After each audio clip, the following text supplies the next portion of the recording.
Well, hi, hello, and how are you doing out there in internet land? My name is Brian Trippett. I am the Front Porch Conservative, and welcome to Front Porch Brunch, this thing we do on the weekends where we get together, we talk about the news, we give our views, and we try to make ourselves through this crazy thing what? What do you mean I'm playing a warped record? For heaven's sake, I don't know. I don't know anymore. Anyway, yeah. Well, I don't know what that's all about, but anyway, it's one of those mornings. It's one of those mornings, folks. What can I tell you? Anyway, glad to have you here with us on this chilly Saturday morning. And I mean, just out of curiosity to everybody, what is the temperature? What is the temperature where you're at? I don't know. I mean, what is it currently here this morning? Good God, let me see what it is. Hang on. Inquiring minds want to know. Got to figure it out. AccuWeather says it's currently 18 chilly degrees in my hometown. Yeah. Okay. So, all right. Wherever you are out there, tell me what town. Well, maybe not what town you're in. Tell me what state you're in. Tell me what the temperature is. I'm dying to know. I really would like to find out. Really would like to find out. Oh my goodness. Oh my goodness indeed. All right. Let me check on some things here, folks. Make sure everything's kind of cooking this morning. And it will, slowly but surely, it will. Let's see. 10 degrees. Oh my God. That's just terrible. TBA says my polar bear's teats have frozen. Well, that's cold. That is cold indeed. Well, now wait a minute. Can you really describe Pam Bondi as a temperature? I mean, seriously? I don't know, man. I don't know. I don't know what to make of all that. Let's see. Zippy says 27 degrees. It's almost warm. Dude, we are scheduled here in my hometown. If the meteorologist is right, we are scheduled to hit close to 60 degrees on Tuesday. And I tell you what, never will I ever be so happy as to have warm weather. I am not kidding. It's something out there, man. It is something out there. Goodness me. All right. Glad to have you guys here this morning. Again, my name is Brian Trippett. I am known in social media as the Front Porch Conservative. Sometimes I'm referred to as the beau in the chapeau. On occasion, I'm called the common man with common sense. But in this moment, as always, above all else, I am your host. We are on Rumble, we are on X, and we are on that quaint little alternative social media platform known as YouTube. So please, if you do not mind, please help us out. Share the links around, tell your friends, see what you got, and let us roll from there. All right, let's see. Scott Awesome says it is 28 degrees out in Nebraska and windy. Well, it's still warmer than it is here. I tell you what, I mean, I am blessed to continue to have what most people would call old timers in my life. People who are of a certain age and a certain generation. And they have most recently commented that this is like old time winter for them. They remember winters like this. And here's the thing. We've still got about a month and a half to go with this. Well, 2 months if you get right down to it. Officially, winter ends on March 20th. But yeah, you never quite know. All right, George says where he's at, it is 9 degrees. Ugh. That is wretched. Absolutely wretched. Oh my gosh, that's terrible. Absolutely awful. As I take my first sip of tea this fine morning. Oh, goodness me. Let's see. All right, well, we got to say some hellos this morning. Let's see who all is here. Well, let's see. Who did I see earlier? Z Highness says I'm here in spirit. Well, you know what, Z Highness? You still get a smooch from the distance. Shalom, my dear. Shalom. Let's see. And I was not late. I beg your pardon, sir. if 10:31 is late, that is such a standard that's unmanageable. I tell you, completely outrageous. Not, I give up. I give up. Good morning, WWG1, and thank you for your contributions to the show this morning, which we'll be getting to momentarily. Let us see who else is here this fine morning. Gypsy's in the house. Oh, man, it's always a good show when Miss Gypsy's here because you never quite know. Never quite know. It's going to be a good show. Miss Gypsy is here. Let us see who else is in the house this morning I haven't said hello to yet. Robert is here. Good morning, sir. Let's see. Am I missing anybody? Miss Pate, 11 degrees in Masley. Oh, God. Oh. Thank you. Bless y'all's hearts. I love you. Now I'm almost 10 degrees in Detroit. Ah, geez. Y'all are killing me. I asked for it, but y'all are killing me. Absolutely killing me. Let's see who else is here. You said hello to Mr. Scott. Awesome. Let's see. 17 George is here. We've said hello to him. Have I got everybody? I think so. All right, I think that about covers everybody. Like I said, good to have y'all here this morning. It is Super Bowl weekend for those of you who are football fans.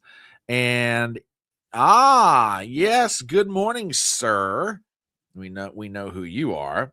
And it ain't whiskey, but I'll raise a glass in your general direction.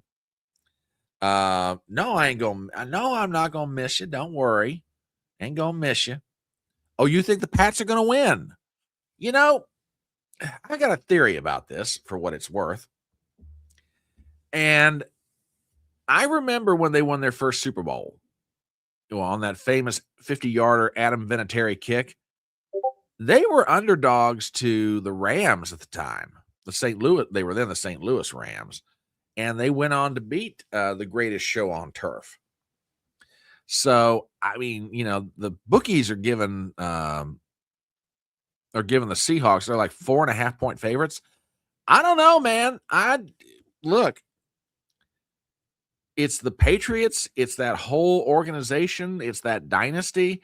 And I tell you what, if Robert Kraft, the owner of the Patriots, wins this Super Bowl without Tom Brady and without Bill Belichick, it's going to say a lot for him and his entire organization if they pull this Super Bowl off, because what's hanging over the heads of the Patriots right now.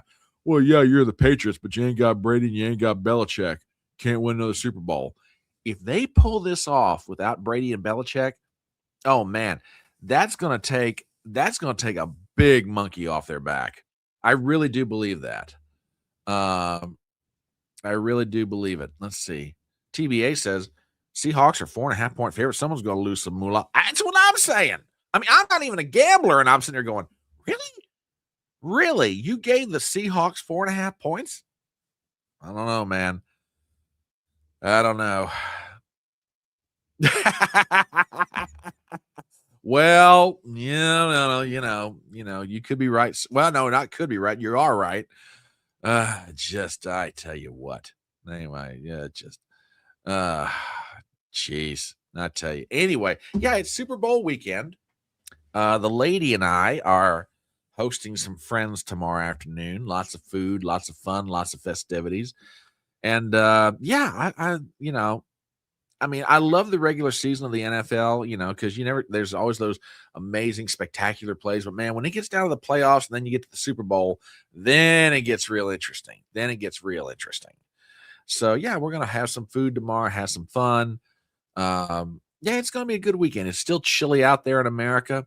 Hopefully, come next week, for all of us, this cold snap finally turns loose, and winter is winter. We're going to have cold temperatures, but man, this has been excessive to the point of ridiculous. So anyway, hope you guys are having a great morning this morning. I know I am. And we're glad to have you out there. So just checking out something real quick. Hang on one second, folks. Hope you guys are having a great morning this morning. I know I am.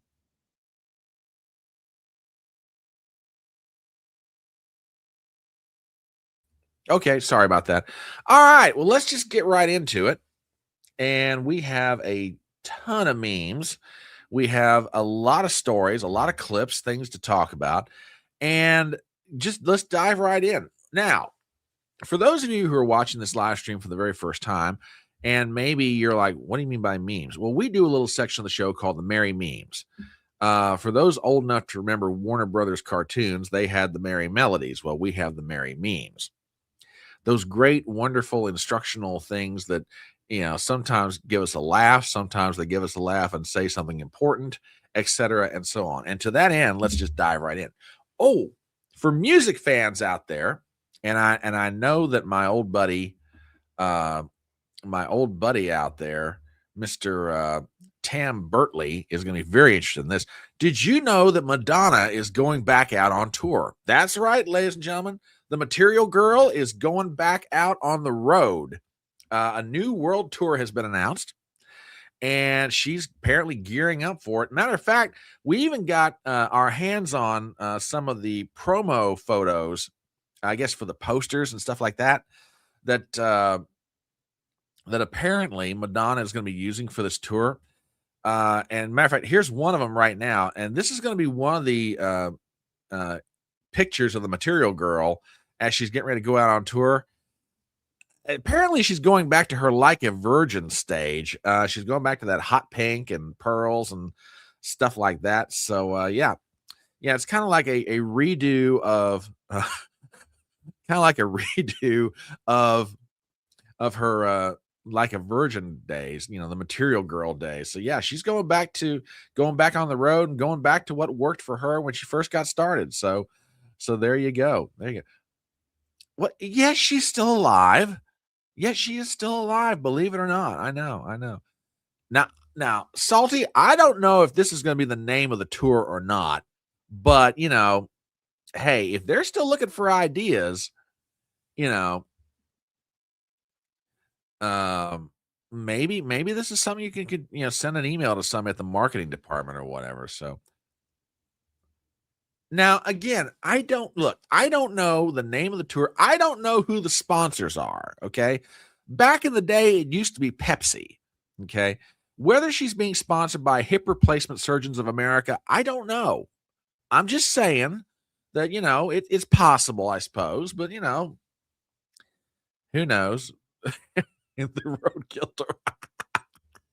God, y'all are like brutal out there. I tell you what, grandma learning new. Well, now look, how many new tricks can she learn at her age? Because after all, if she hasn't learned them by now, is she really going to? Just saying. Oh my gosh, terrible, terrible, I tell you. But yeah, Madonna's going back on tour, so look for her to arrive in a city near you. All right. All right. And to that end, speaking of music, did you guys know? I mean, well, first, did you guys hear about the layoffs at the Washington Post this week? Now, I'm sure you did, which we're gonna get into that story here shortly. But yeah, lots of trauma in Washington D.C. People getting laid off, but it's not just confined to Washington D.C. or the news industry. Broadway has been hit by for the past, oh gosh, I don't know, maybe 10 years, ever since COVID, really, but even before that, they've been hit with a wave of layoffs. People who've been working on Broadway for years are being let go. As a matter of fact, it's gotten so bad that the producers of a lot of Broadway shows, particularly if they are operatic or have any measure of opera in them, as opposed to hiring back these singers and workers on Broadway, they're resorting to various cost-cutting measures to help them get by. As a matter of fact, many Broadway theaters are now employing cats. That's right, ladies and gentlemen. You heard me correctly. I said they are employing cats. No, I do not mean from the musical. I mean actual physical felines. And if you don't believe me, well, ladies and gentlemen, check this out. And as always, give me a sound check. Let me know if this is working or not. But they may be onto something here.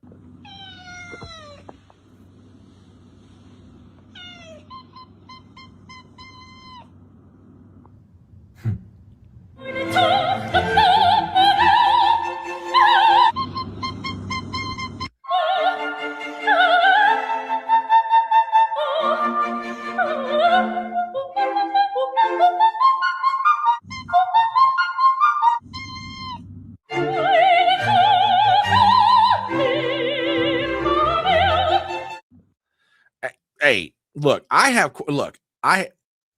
questions. Okay. Number one, are these cats working for a union? Okay. Have they been unionized? I didn't say euthanized. I said unionized. Okay.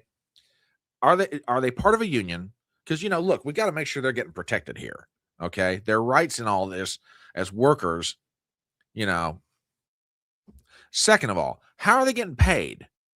I mean, Zippy, this might be something you want to investigate. Daggone it. I mean, are they being paid by the can? In other words, hey, you work for X number of days, we'll give you X number of well, okay. Are they getting paid in kibble? I don't know. I mean, these are things I want to find out. I mean, look, we do not want these cats to be exploited. All right. If they're going to work this hard singing opera on Broadway, then daggone it, I want to know that they're getting their fair share. Oh, well, okay. Are they getting catnip? I don't know. Are they working for treats? Are they getting cans of cat food? Is it dried cat food? I don't know. I mean,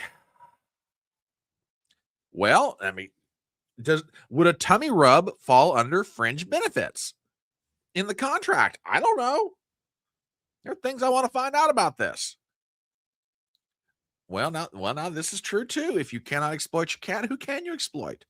But I mean, these are things I kind of want to know. Well, now this is more accurate. Your cat exploits you. Oh, wait a minute. So the cat union is being wait a minute. The cat union is being run by the Haitians. Oh my God. Oh, this is okay. Okay. We need an intervention. Okay. We need an intervention. Marco Rubio has got to get into this. This is a foreign policy question. And since Marco's doing about everything else these days, we need Marco Rubio to get on this.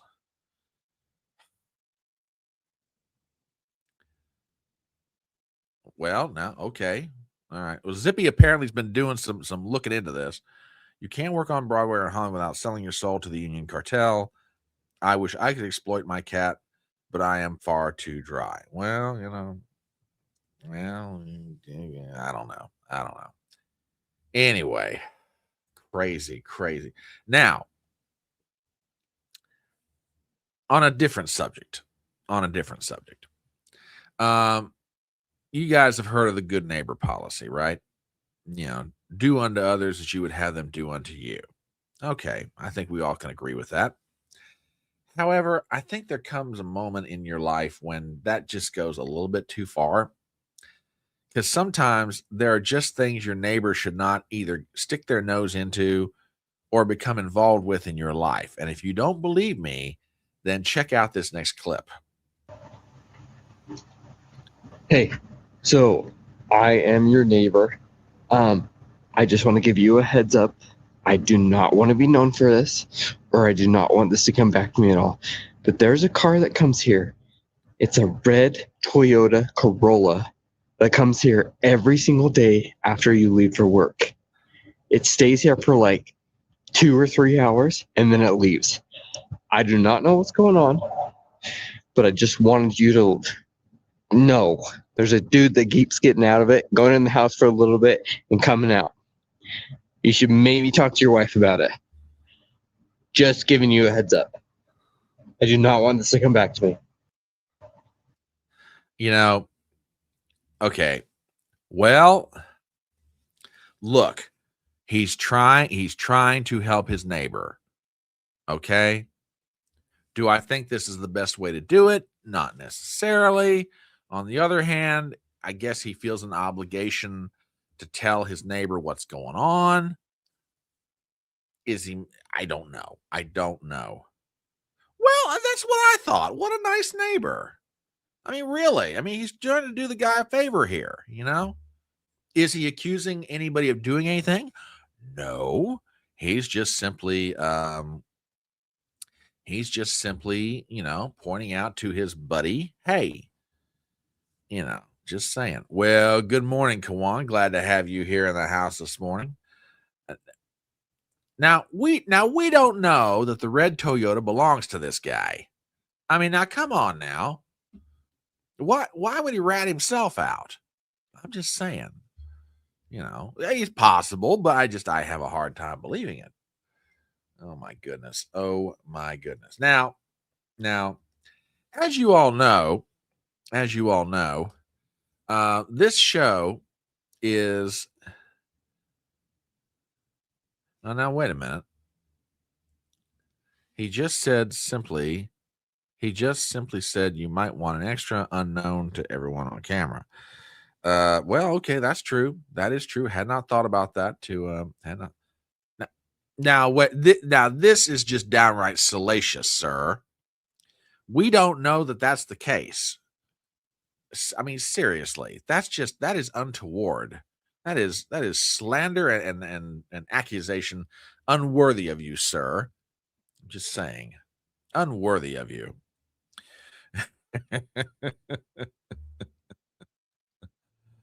uh, well, no, okay, this is true. This is true. That's that's a good point. Anyway, this live stream has been known to make many and differing philosophical statements. And, sometimes they're just too good. And I tell you what, we were presented with a great number of them. And you know what? I have to refer to this one as, wisdom from the past. I mean, America has been blessed with many great political philosophers over the years, you know, but one of the most recent, one of the most valuable in the latter part of the 20th century was the legendary Archie Bunker. And you know what? I'm just going to let this speak for itself. And he's absolutely right if you stop and think about it.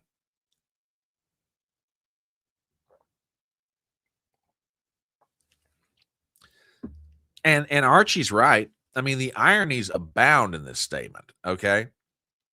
Really. I mean, if liberals can't tell us what a female is, yet they want a female president, how are they going to know when they finally get one? I think that's a very fair question. Totally. Totally a fair question. If they don't know what a woman is, yet they want one for president, how are they going to know when they get one? I don't know. But anyway, brought to you this morning by our many loving and wonderful contributors to this live stream. All right, what else do we have here? Yes. Yes. This one comes from the redheaded libertarian, who is one of my favorites out there on social media. And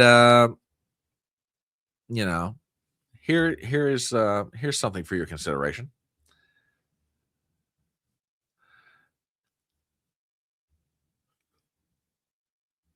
For some strange reason, lefties started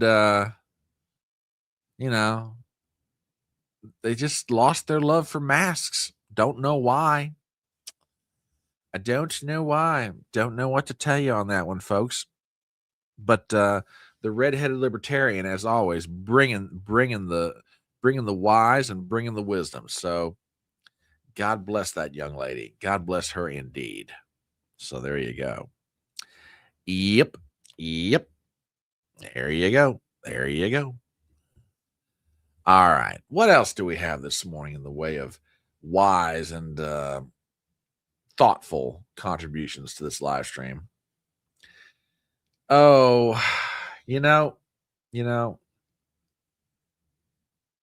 this next statement could be true of both Republicans and Democrats when you stop and think about it for a minute.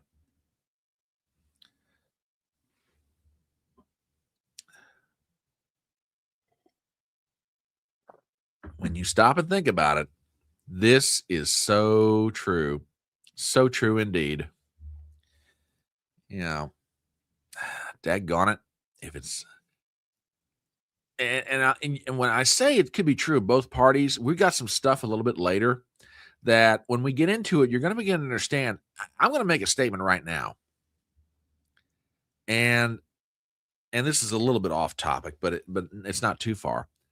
I don't know that we have ever been so close indeed, to the formation of a legitimate and viable third party that, if it were funded correctly, organized correctly, it could seriously take over the political landscape. I think we are. I mean, if we're not there, we're right on the edge of it. But I think you guys will understand what I'm talking about when we get there. Well, yeah, this is a good point. That's a good point. We'll get to that. We'll get to that too. We'll get to that too.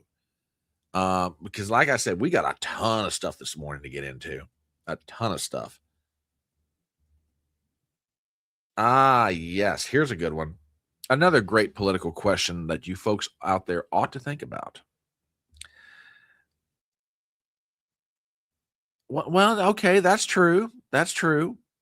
That's true. Now, I see your point. Fair point.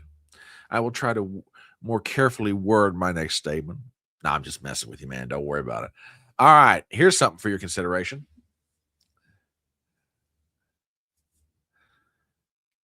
And that's a good one. That's a real good one. Something for you all to think about.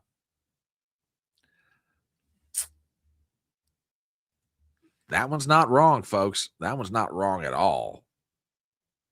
Not wrong at all. Let's see. All right, couple of more for your consideration. And this one's not so much. I mean, this one's so commonsensical it borders on the silly. Donald Trump's new plan to eliminate income tax is phobic and clearly designed to only help the employed U.S. citizen, says Alexandria Ocasio-Cortez. Yeah, what a genius she is. What a genius indeed. And they want her on the ticket in 2028, which, by the way, folks, I've said it before and I'll say it again. Do not underestimate AOC. I'm serious. No, I mean, people are like, you are crazy. She's dumber than a box of rocks. Yes and no. Do I agree with her on her positions? No, I don't. Is she politically? Now, let me rephrase that. From a campaign's perspective, is she a bad candidate? No, she's not. No, she's not. So I'm just saying. Uh-oh. Salty threw one in there on me. Hang on a minute, folks. Got to check this out. Hang on, folks. Salty, what have you done?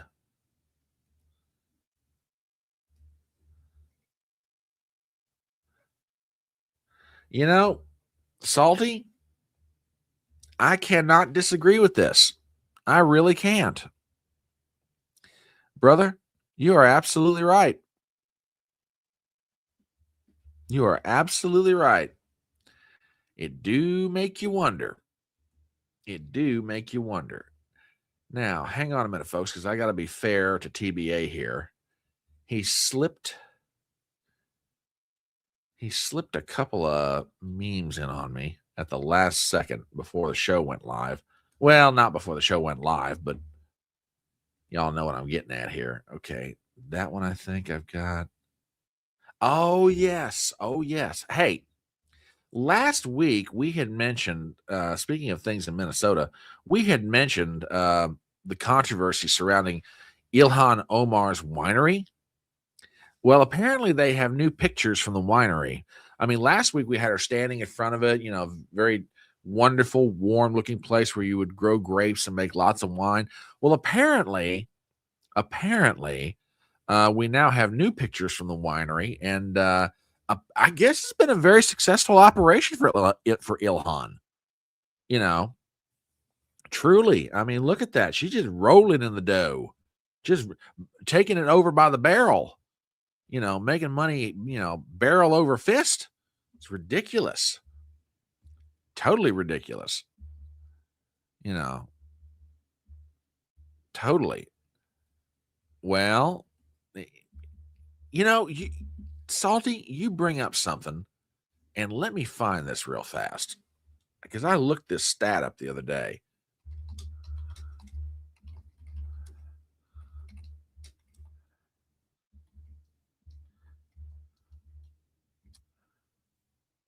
Here's something that's going to make you a little bit sad, folks. Okay. And I think we may have mentioned this on the live stream. Do you know what the national debt was on January 1st, 2000? the day that George W. Bush was inaugurated? Just take a guess. Take a guess what the national debt was. No, well, that's current. That's current, but I'm talking about, call it 25 years ago. 25, 26 years ago. Take a guess. Because when I saw that comment, it made me so think about it. Take a guess what the Well, yeah, that's true. That's absolutely true. Yeah. I mean, it's just totally true. $5.6 trillion. We've got a $38 trillion. Yep. Darn close. We're about on the same page. 5.8, 5.6, 5.8. Yeah.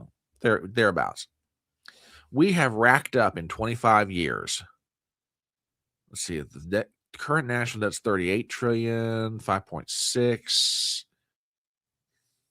What is that? $33.1 trillion in 25 years. Hey, that just absolutely makes you sad. Absolutely makes you sad. Oh, good morning, Miss Pate. And now you flipped over to see to my friends out there on Twitter. Excuse me. Sorry. To my friends out there on X. Drink. I used the word. To my friends out there on X, you can make comments. We'll post them. We'll put them up here. Let's see what she's got. Hang on one second. We got to take a look at this. One moment, please.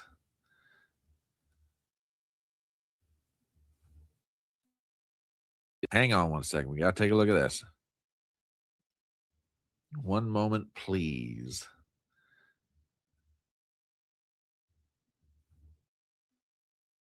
Hang on one second. We got to take a look at this.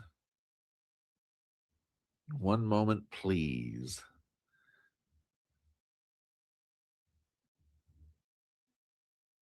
Hang on one second. We got to take a look at this.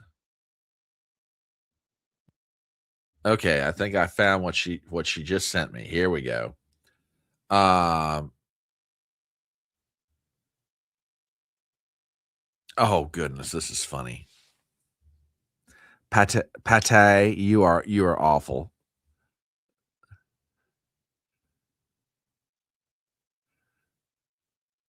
That's priceless.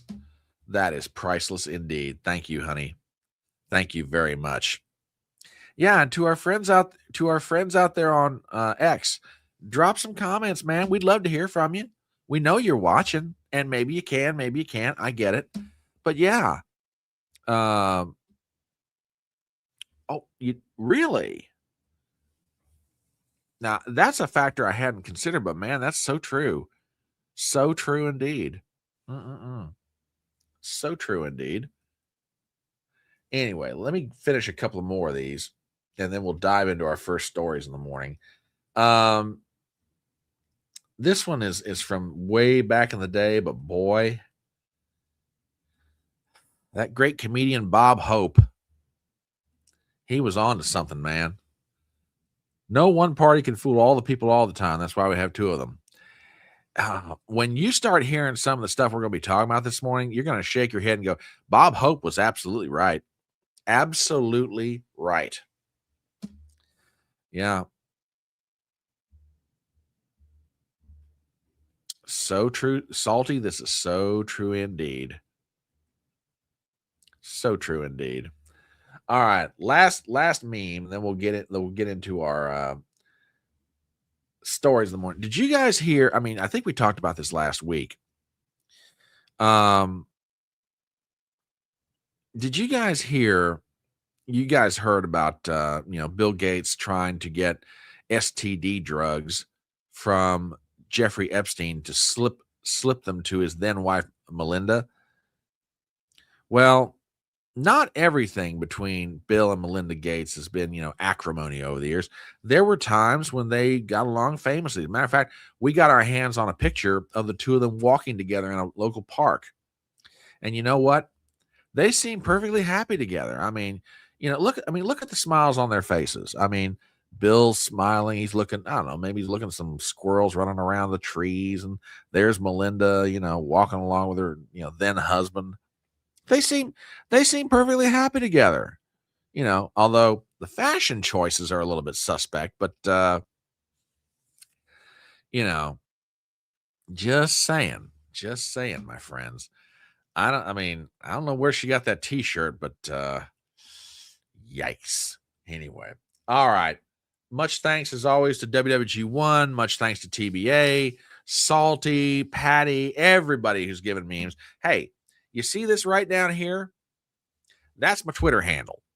Now, you're always at liberty to go ahead and submit something. I am at liberty to not use it, not because I'm trying to be unkind, but hey, my live stream, I reserve the right to post the content or not. But more often than not, what you put up there will make its way to the screen. So please, if you don't mind, drop something in. Tag me on Twitter. Send me a DM. My DMs are open. And we'll see what we can do. But in the meanwhile, thank you for all the contributions, all the memes, all the everything else. And let's get into our first story of the morning. Now, no doubt you guys have continued to follow everything going on with the Epstein files, as I have too.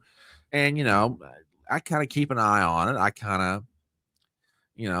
of keep an eye on it. Some people just keep a laser focus on it, which perfectly fine. Everybody's got their interests and things that, kind of get them going.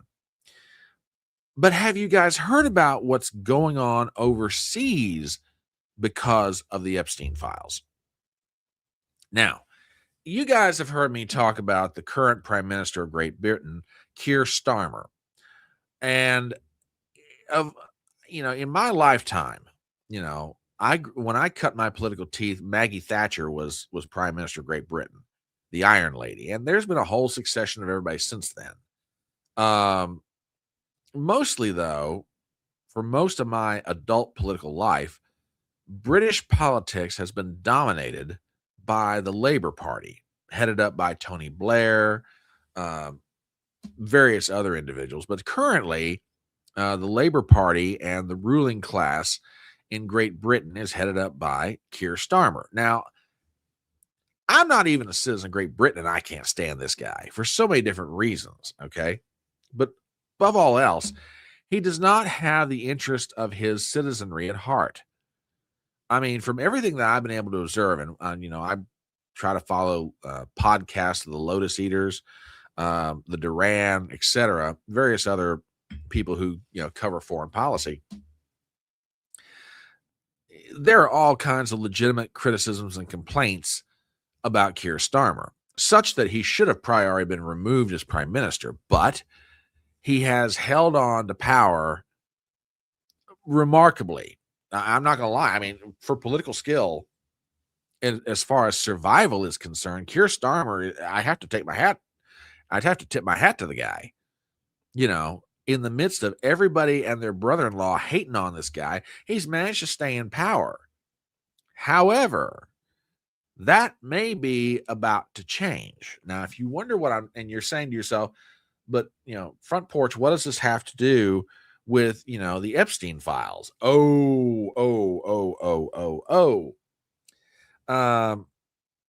Enter Lord Mendelsohn. Now, you might be asking yourself, now, that name sounds kind of familiar.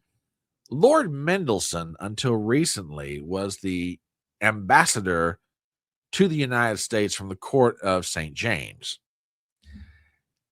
And if you don't know anything about Mendelsohn, we're going to get into a little bit of his backstory, but Mendelsohn's association with Jeffrey Epstein is about to take Keir Starmer down. And if you don't believe me, let's just dive right into this. From CBS News, headline, could the Epstein scandal topple UK Prime Minister Keir Starmer? Story by Emmett Lyons. This is from yesterday. We have the following. So far, British Prime Minister Keir Starmer hasn't been linked to any of the suggested wrongdoing revealed by the Epstein files. Well, there's probably a reason for that. Lord knows in Keir Starmer's case, he's got enough of his own wrongdoing without having to be linked to the Epstein files, but I digress. But his decision to give another politician whose ties to Jeffrey Epstein have been laid bare by the documents the vital job of ambassador in the Washington, D.C., has drawn a ferocious backlash. As the most tumultuous week in his premiership ends, Starmer is facing calls from his political opponents and some party allies to step down from Britain's top job. What did he know and when did he know it? Those are the big questions facing Starmer amid outrage over his decision last year to appoint Peter Mandelson as Britain's top diplomat in the United States, despite Mandelson's known ties to Epstein.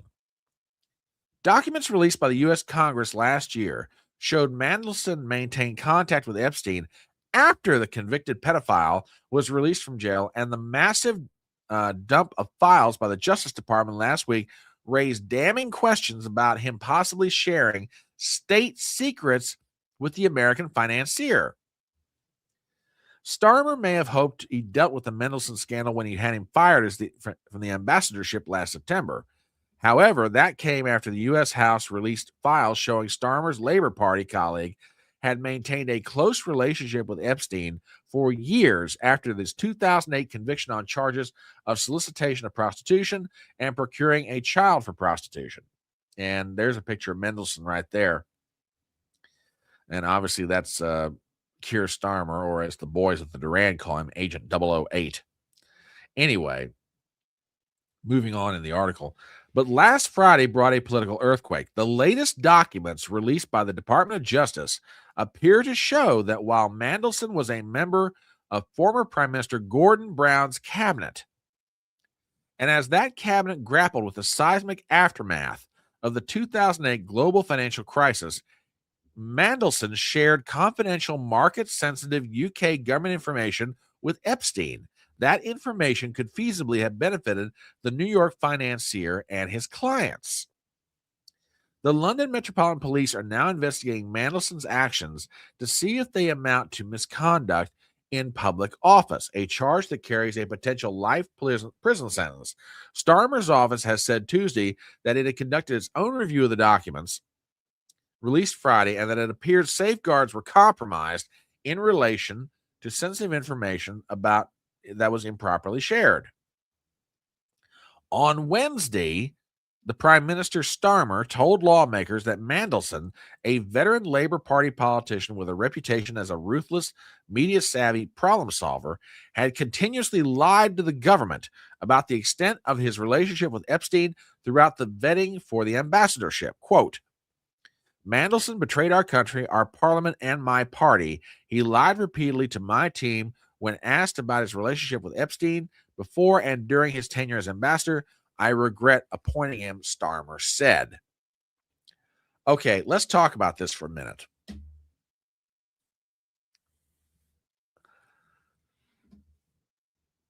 There's a lot of reasons. There are a lot of reasons why elites, not only in the United States, but around the world, did not want the Epstein files released in whatever form you're talking about. Okay. Don't get me wrong. I am still critical of the Justice Department and various other agencies of the United States government. They're redacting too much information, and the stuff they're not redacting should be redacted. Okay. I'm hearing a lot of reports, as I'm sure you guys are, that the unredacted stuff is putting the victims at risk or further exposing them to potential damages of varying kinds, personal, psychological, whatever. Okay. So I'm still very critical of how we're handling these documents, but they are being released. Okay. Definitely not in the manner that I like, definitely not in prescription with the law, but they are being released. And all over the world, there are ramifications that come with the release of these documents. People at the highest levels of varying governments are scared to death of what's coming. As a matter of fact, if I can find this real fast, I want to show you guys what happened to Starmer the other day in Parliament, because he got raked over the coals for this, and deservedly so. Let me see. Can I find a quick clip? Yeah, this might do it. Hang on. To learn that. Okay, hang on. You want me to learn? Here's Starmer the other day in Parliament, the House of Commons, and listen to the reaction of people. Listen to the reaction of people as Starmer's talking. If you want an idea of how bad this is getting for Keir Starmer, check this out. To learn that there was a cabinet minister leaking sensitive information at the height of the response to the 2008 crash is beyond infuriating. And I am as angry as the public and any member of this House. Mandelson betrayed our country, our Parliament, and my party. Mr. Speaker, he lied repeatedly to my team when asked about his relationship with Epstein before and during his tenure as ambassador. I regret appointing him. If I knew then what I know now, he would never have been anywhere near government. Okay, now I want to stop right there for a second, and I'm going to get to your comments here in just a second, folks. So hang on. I'm not ignoring y'all, but I got to get some of this out. But I definitely want to get your reaction to some of this. If I had known then what I know now. Now, okay. If I didn't know anything about the background on these two guys, Starmer and Mandelson, I might be able to take that statement with the grain of salt that it ought to be given. Okay. Oh, Kawan, that's a great way of putting it. That's a great way of putting it. If I didn't know any more about Mandelson and Starmer than what I did, I'd give him a grain of salt on this one, okay? However, Mandelson is a well-known commodity in British politics. As a matter of fact, I got an article here from the UK Independent, and this was published 2 days ago. Who is Peter Mandelson, and what do we know about his relationship with Jeffrey Epstein? It's an article written by Archie Mitchell, who's the political correspondent, and a lady named Harriet Bosher. Let me get into this thing and give you an idea about Mandelson and what his background is, okay? The former Labor grandee was born into Labor politics. Mandelson's the grandson of former Labor Home and Foreign Secretary Herbert Morrison. At age 12, this kid was invited to Downing Street by then Prime Minister Harold Wilson. The young Peter Mandelson is said to have been, quote, dazzled at the time by the opportunity to sit in the Prime Minister's chair, but Mandelson's work as a political fixer for the party has been seen him go on 5 decades at the heart of Labor politics.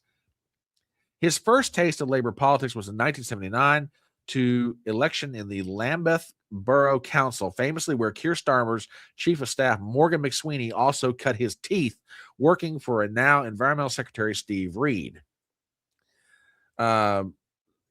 Despite his defeat in 1987, Labor picked up 10 seats and the media operation won praise.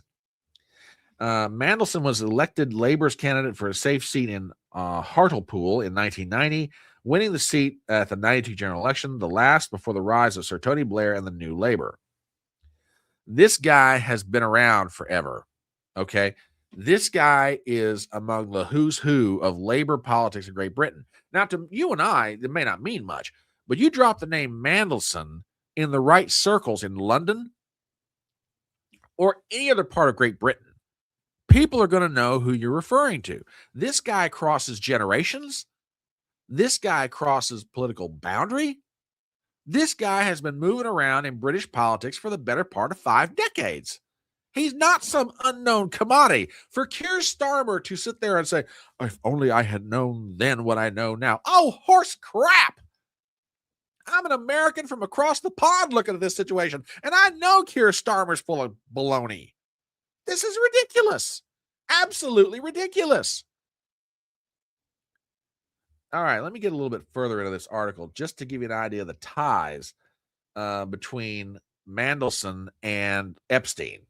Over the weekend, further links came to light after a tranche of newly released documents show that Epstein made two payments of up to $75,000 or 55,000 pounds to Mendelsohn over a period between 2003 and 2004. Emails also appear to show that the convicted sex offender had sent 10,000 pounds to his husband, Reinaldo Avila da Silva, to fund an osteopathic course and other related expenses in September 2009.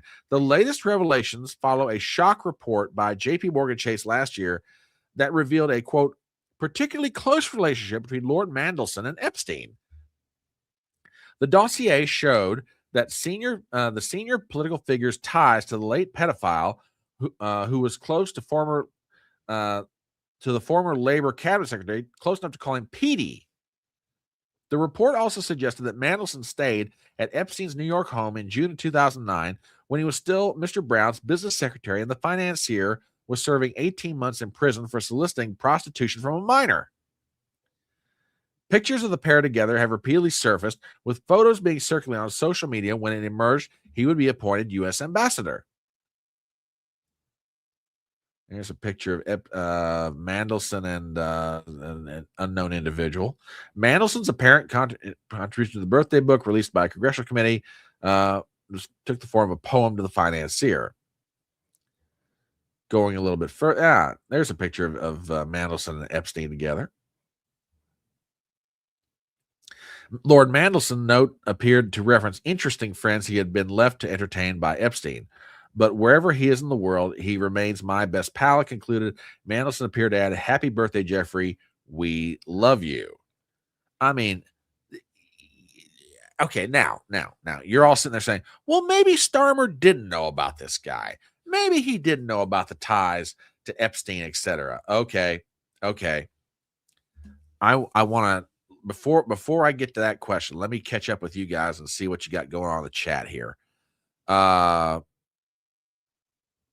One moment. Let's see. Hang on a second here. Kawan says, lots of Euro trash catching heat over the Epstein files here, not so much. Now, that's true. That's true.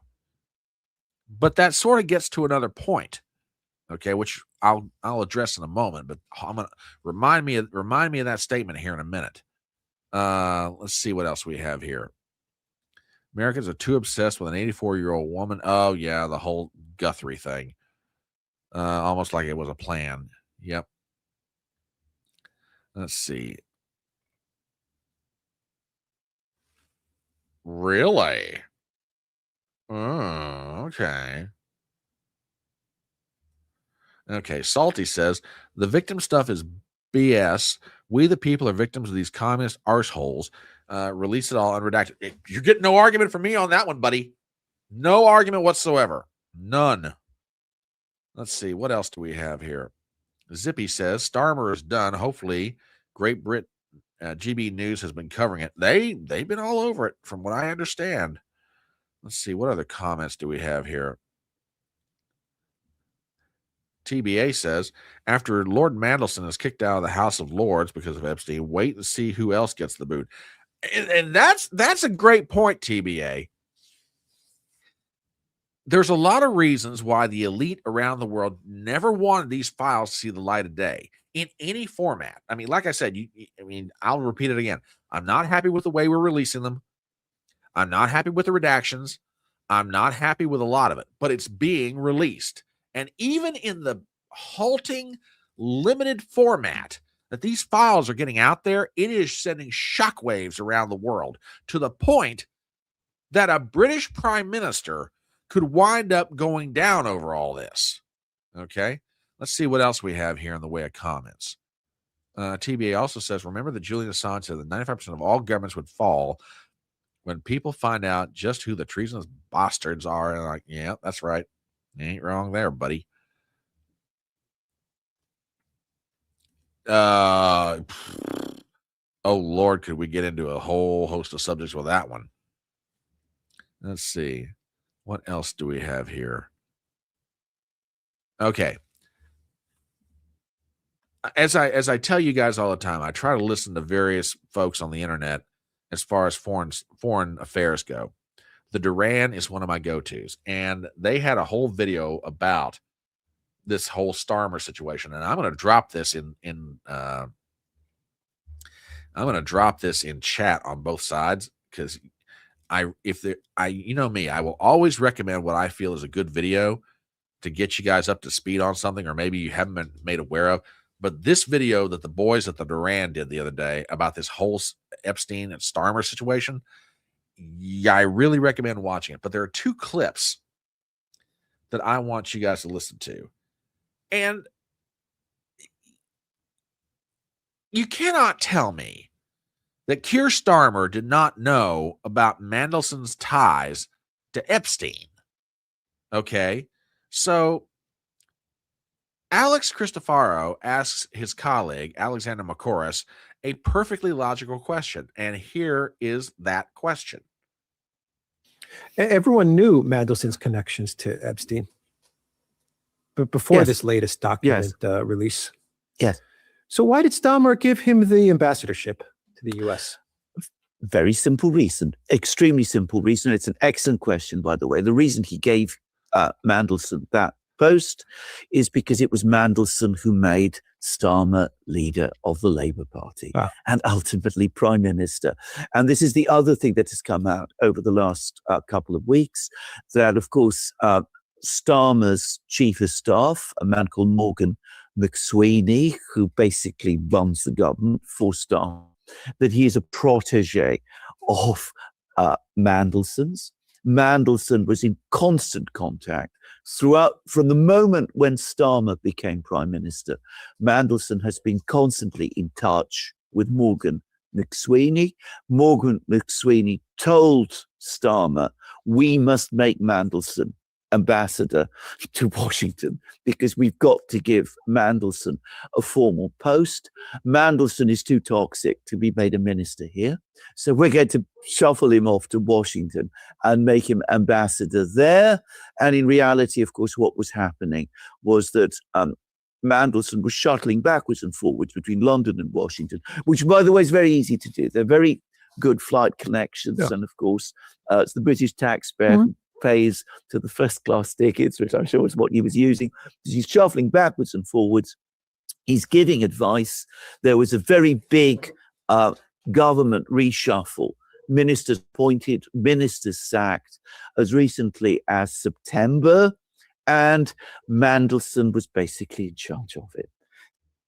So basically, if the boys at the Duran are correct, Starmer and the leadership of the Labour Party in Great Britain knew that Mandelson was toxic. They could not possibly keep him around in Great Britain and give him any kind of position of prominence. However, they had to reward Mandelson for helping to get Keir Starmer into the prime ministership.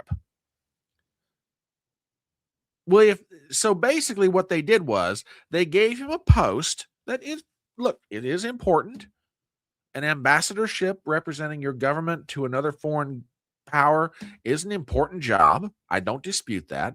But they gave him a job important enough to satisfy whatever needs he might have, emotionally, positionally, monetarily, whatever. They gave him a job that takes care of that, rewards him adequately for helping make Keir Starmer the prime minister, but keeps him out of the spotlight so that the people of Great Britain don't start making the connection, man, this Mandelson character, he's a piece of crap. What's Starmer doing hanging? Oh, Starmer put him there. Oh, now you see where this is going.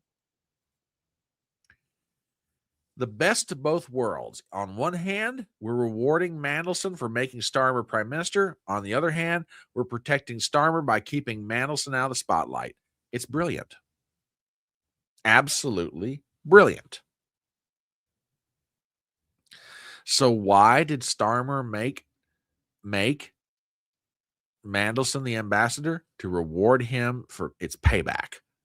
Now, you also heard the name Morgan McSweeney, which was referenced in that article from the UK Independent.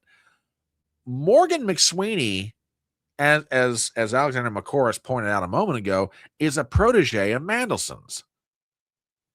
Mandelson was keeping tabs on what was going on in Starmer's government through McSweeney.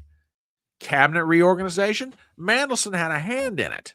This guy might be the ambassador to the United States on behalf of Great Britain, but this dude, Mandelson, is a major league player. Okay? Major league player.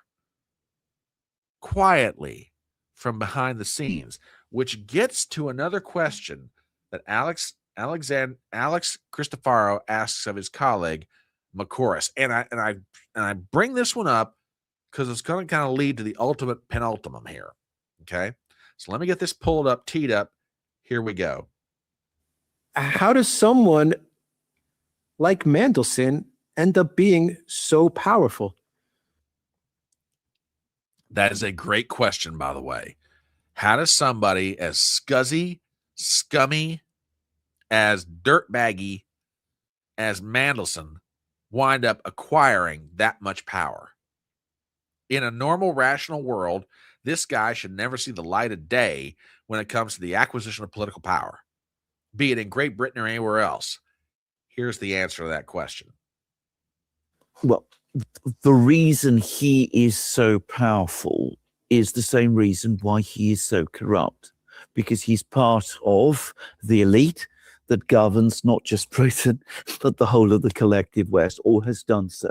I mean, that is, in effect, the big revelation about the Epstein documents, the way in which the global elite was working. And the globalist elite was working. Mandelson was absolutely a key figure within it. That was what made him powerful. It was what gave him the connections. It's what gave him the access to the money. It was what made it possible for him to funnel money and support to all sorts of other people.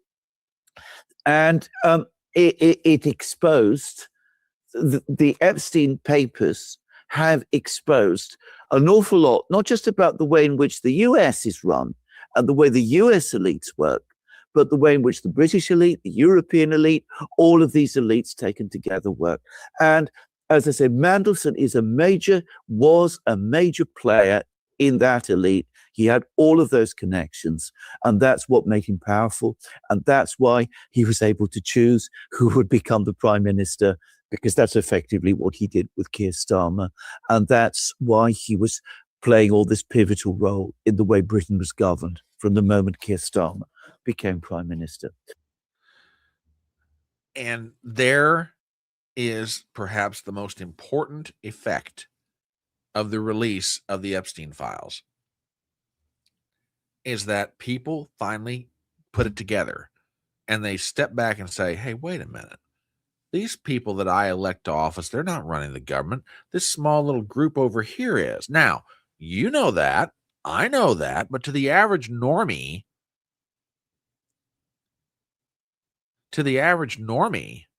they don't see it until now. And that's why, I mean, look, as frustrated as I might be, as you might be with the way that these documents have been released, they are having an effect. Now, where it's ultimately going to go, I have no idea. Will people who should see justice, will they see justice? No idea. But as far as it getting out there for public consumption and people seeing it laid bare for what it is, yeah, it's having an effect. And the effect is so strong right now, Keir Starmer is going to go down, which, by the way, he's never been popular. It's not like we're talking about some Churchillian figure in British politics. I mean, Keir Starmer is loathed by everyone. I mean, in one sense, he's the Prince John of, 21st century British politics.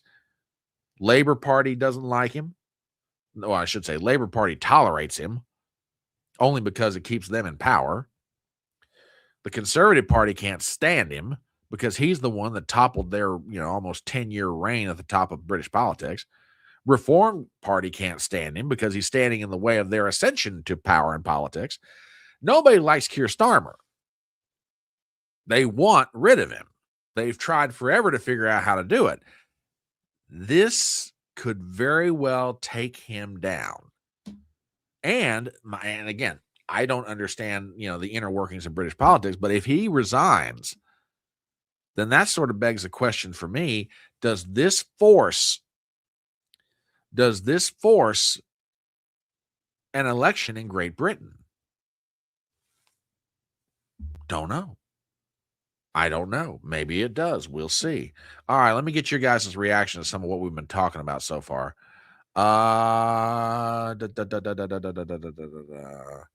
Mandelson was supposed to keep Trump in line. Well, it could be. Could be that was his job. We'll see.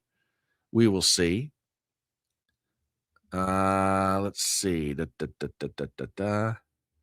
TBA says, isn't that the Peter principle? Reward the parasites and promote them up the line. Yeah. The Peter principle says you reward people to the level of their own incompetence. Yeah. It's just really kind of amazing. Who in Britain did not? Well, see, that's just it, though. And that's part of why he was given the ambassadorship. They had to reward him somehow for helping Starmer become prime minister, but you can't do it in such a way that everybody realizes, hey, that piece of crap is back in the news. Geez, now we got to put up with this nonsense. So, yeah, that's why they did it. They knew he was a piece of crap. But how do you reward the piece of crap without making it public? Well, you give him an ambassadorship and you kind of shove him off to the side. Let's see. What else do we have here? Aren't most of the lords possible? Who knows? Let's see here. WDG says useful tool. Yeah, that's true.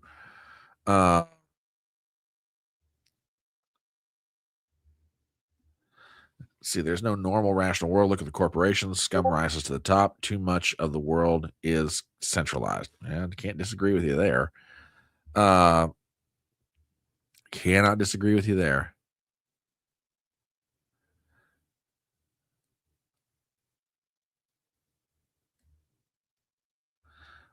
Gypsy says, I really don't think you're getting it.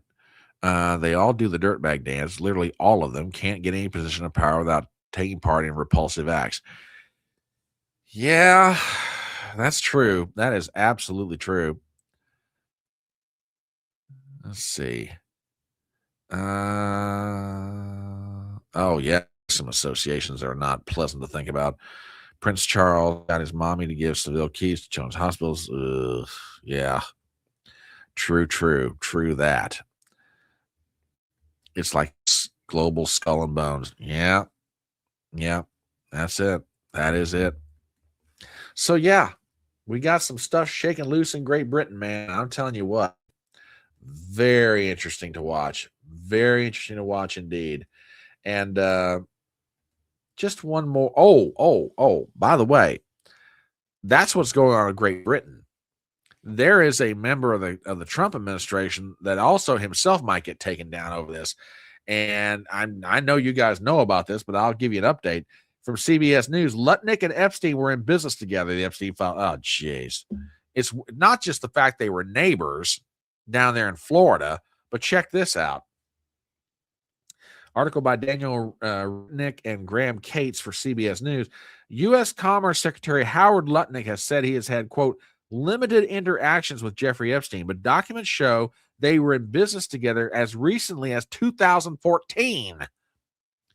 Lutnick and Epstein each signed on behalf of a limited liability company that agreed on December 28, 2012, to acquire stakes in a now shuttered advertising technology company called Adfin. Documents released among the so-called Epstein files show. Epstein and Lutnick's signatures appear on neighboring pages in the contract, with Epstein signing for his Southern Trust Company Incorporated and Lutnick for a limited liability company called CVA FHI. The documents list 9 shareholders in total. Lutnick, the former chairman of the financial services firm Cantor Fitzgerald, who at one point lived next door to Epstein, told the New York Post in October that he and his wife Allison had cut ties with Epstein in 2005, deciding after taking a tour of Epstein's New York townhouse, I will never be in the room with that disgusting person ever again. However, it appears Epstein and Lutnick continue to maintain contact, and emails show they arranged calls and planned to have drinks in 2011. Oh, man. Oh, man. He's going down.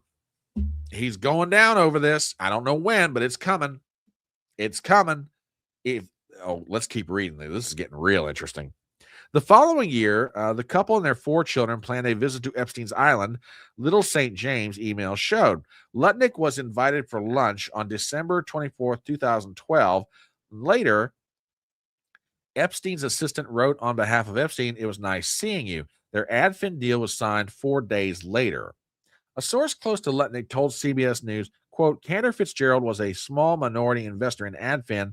At the time of doing the deal, as a minority investor, Mr. Lutnick would not have any knowledge of who the other investors were. 11 days after that, on January 8th, Epstein had his assistant forward Lutnick a document to casino legislation in the U.S. Virgin Islands, where Epstein had an island and a variety of business dealings. A spokesperson for Lutnick says he ignored the document sent to him. Spokesperson for the Commerce Department said, quote, "This is nothing more than a failing attempt by the legacy media to distract from the administration's accomplishments from." Okay. Hang on a minute. Okay.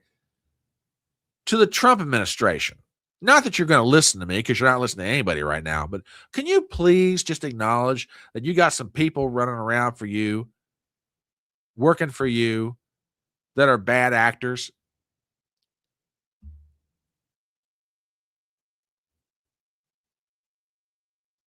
Seriously? And you're told, hey, we're accomplishing great things here. Yeah, but he's still a scumbag.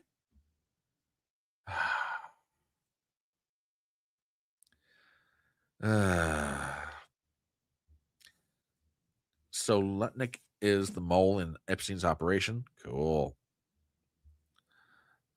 Prediction. Lutnick won't be removed from his position in Trump's administration. No reason given. You might be right. No, I know she won't. And we'll get to that here momentarily. But yeah, this whole Epstein file release, it is definitely shaking things up. And a matter of fact, folks, remember this one last thing. Remember, and even Bill Clinton, it's affecting him. He's got to go before the House Oversight Committee. And remember Bill Clinton's statement with regard, with regard to all this.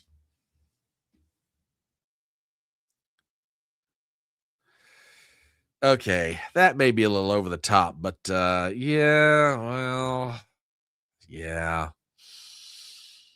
Just saying.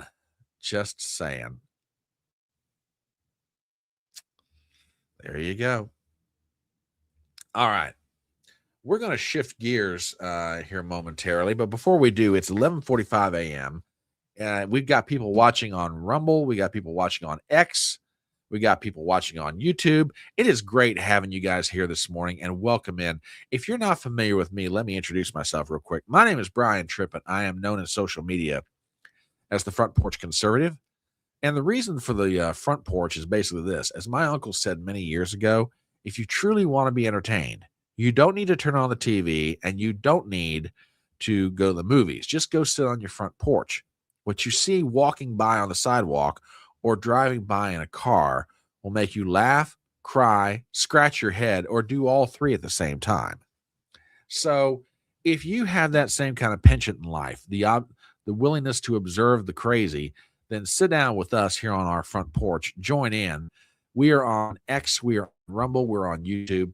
Hey, subscribe to my channel on YouTube and Rumble. I'd really appreciate it. While you're at it, share the link around with your friends. Let's see if we can get some more people on this porch and make it as big as possible. All right. Let's see what else we got here. Yes. Now, part of the headline for this live stream, and I'm sure it might have left some people confused. And part of it was R.I.P. the Trump presidency. Now, you guys know me. For those of you who are regulars to the live stream, you guys know me. I will always try to be as honest as I can. I will always tell you exactly what I think. You're allowed to agree with me. You're allowed to disagree with me. You're allowed to tell me why you disagree with me. That's perfectly fine. Okay. But I'll always tell you what I think. And what I'm going to say in the next little bit is probably not anything new, because you've probably been hearing it from other people, or even without hearing it from other people, you've had these same suspicions. But it is becoming painfully obvious to everybody that Donald Trump and the Republican Party in general is headed for not just a historic defeat in November. And by historic, I mean the party in power in the White House usually loses seats in the House and Senate. What I mean by historic is this could wipe them out for a while. Okay. And could do very serious damage to their chances of regaining power or even maintaining power, depending on what office you're talking about. Now, Robert Barnes posted something that I thought was cute and kind of sets up what we're going to talk about next. This is one of those AI memes that gets created. On the horse is supposed to be Richard Barris, the pollster that I frequently refer to. He's dressed up as Paul Revere. The Democrats are coming. The Democrats are coming. The Democrats are coming. He's kind of riding around like Paul Revere. Now, this is cute in its own way, and I'm not saying it's not. I think it's very funny. AI is kind of an amazing thing, I tell you what. But Barris has been saying for months, hey, man, Trump's in trouble here. He's in big trouble, trouble of his own making, trouble of other people's making, etc. Well, he's not the only one. Matter of fact, and this is probably going to come out Monday when he runs his latest set of numbers. From Mark Mitchell at Rasmussen Reports, younger voters are really, really ticked off. In his polling coming out on Monday, voters under 50, Trump's approval rating with them is like a 34%. In that same age bracket, do they think the country's heading in the right direction? Well, voters under 50, only 31% of them think the country's heading in the right direction. So needless to say, Trump has got problems. Now, some of y'all might be sitting out there going,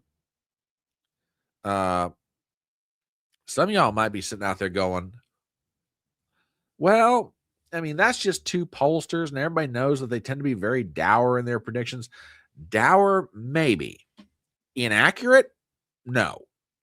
You're talking about two of the most accurate pollsters in the United States. As a matter of fact, Barris and Mitchell are in my top 5 of recommendations to people. When people say to me all the time, hey, whose polling should I be looking at? Barris is first, Mitchell's a close second, and then it goes down to Spencer Kimball at Emerson College, Robert Cahaley at Trafalgar, and then Matt Towery at Insider Advantage. If those 5 pollsters put out a poll and they tell you these are the results we've got, take it to the bank. Those 5 guys have got a pretty good feel for what's going on in America. Okay. Okay. Not those kind of polls, sir. Really? Oh, good morning, my dear. Mwah. We are glad you're here no matter what hour you come in, my dear. Always glad to see you. So some people are going to sit there and say, well, okay, it's Barris, it's Mitchell. They tend to be very negative. They're very dour. That may be true, but that doesn't mean they're wrong. Look at their polling over the past X number of years.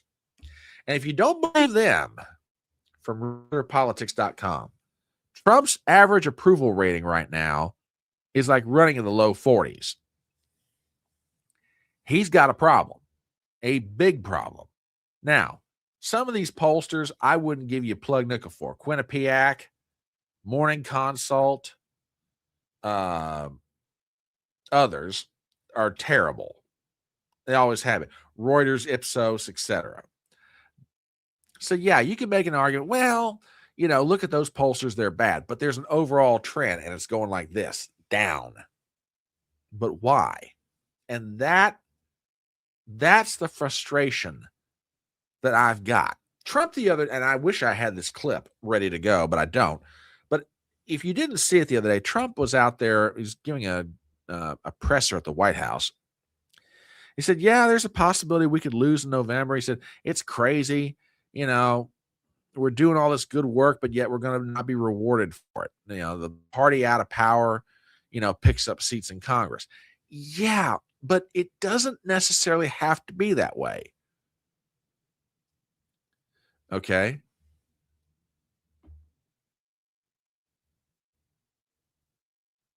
Well, okay, that's true. But see, when you say this is now Trump's to lose, that's where I want to bring up my point. See, it doesn't have, look, could even if Trump did everything right, could the Democrats still pick up seats this coming November? Sure. I'm not saying they couldn't, but the frustration that I've got, that probably you've got, that millions of people across this country have, whatever damage Donald Trump and the Republicans suffer in November is self-inflicted. Oh, yeah, that's a great point. A state seat in Terrence County, Texas, that is so red, it almost borders on the level of Ruby, okay? The Republican gets blown out by 20 points. Now, granted, there's a lot of factors that went into that, low turnout, etc., but still, in Tarrant County, Texas,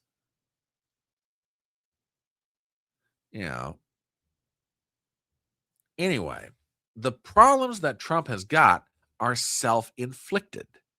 If you don't believe me, I've got part of an interview here that Trump did with NBC News. I want you guys to hear this, okay?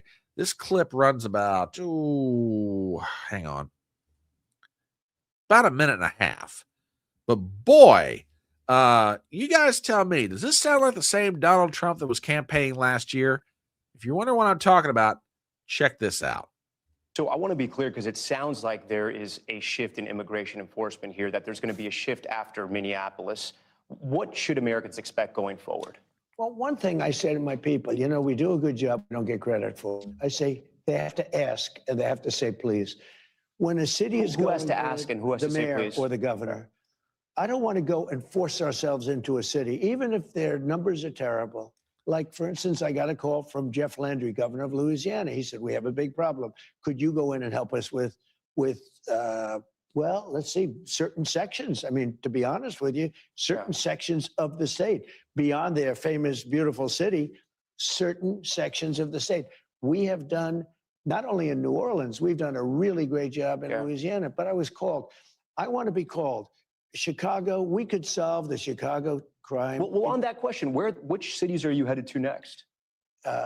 We have 5 cities that we're looking at very strongly, but we want to be invited. We will sometimes call the governors. Are they cities like Chicago, Philadelphia? Are these the cities? We could straighten out the crime in Chicago. We've already brought it down 25% just by being there.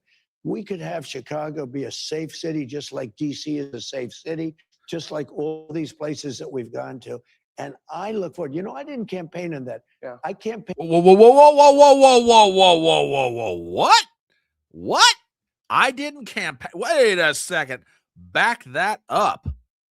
Yeah. Wait a minute. Hold on, folks. I didn't campaign on this. I got to hear this again. I'm backing that up a second.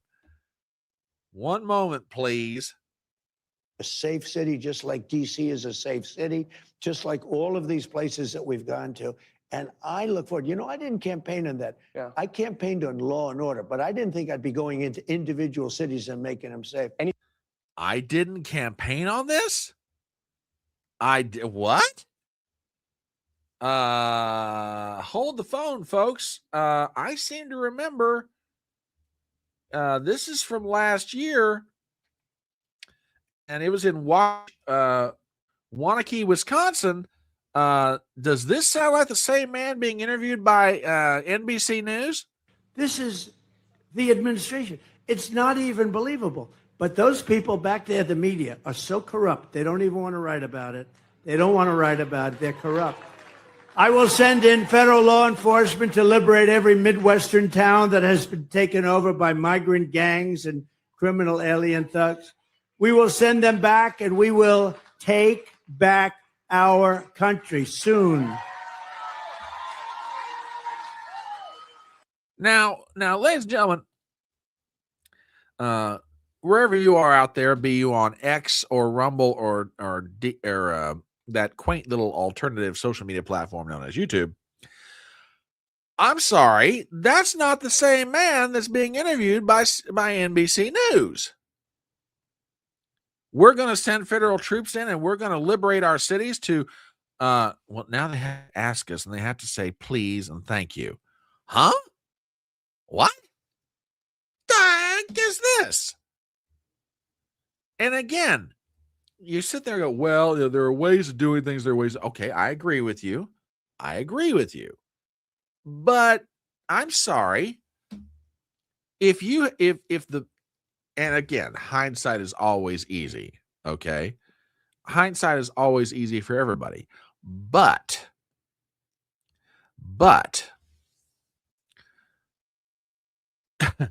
if Trump's administration hadn't messed up how they implemented this,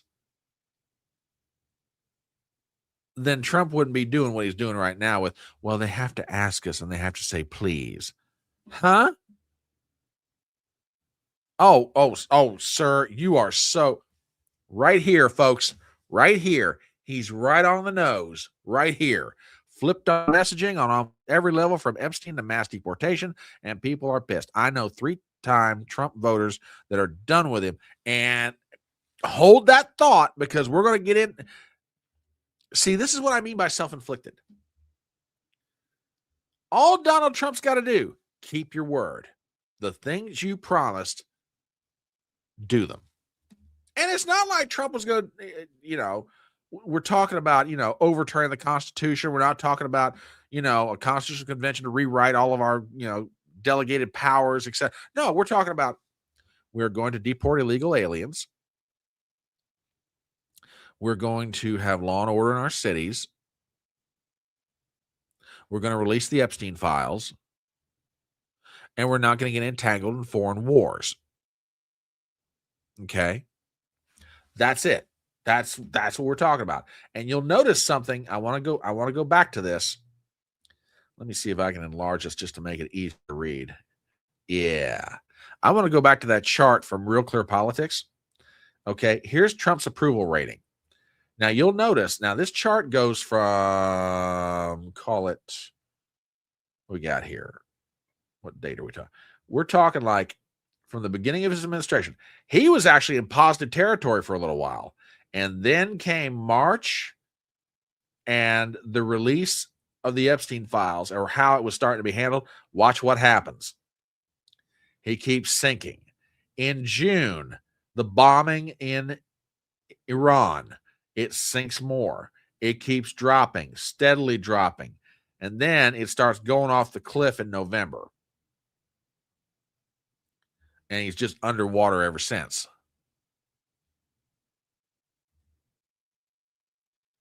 And I'm not the only person. I'm not the only person that is saying this. I'm not necessarily saying something original or new with this next statement. But if Trump just releases the Epstein files and says, here you go. If he tells Netanyahu, go pound sand, we're not going to help you out, he's fine. Again, could the Democrats still picked up seats in November? Will they? Yeah, sure. They probably still would have. But if Trump just simply keeps his word of what he told the voters, hey, we're cooking, baby. We're cooking.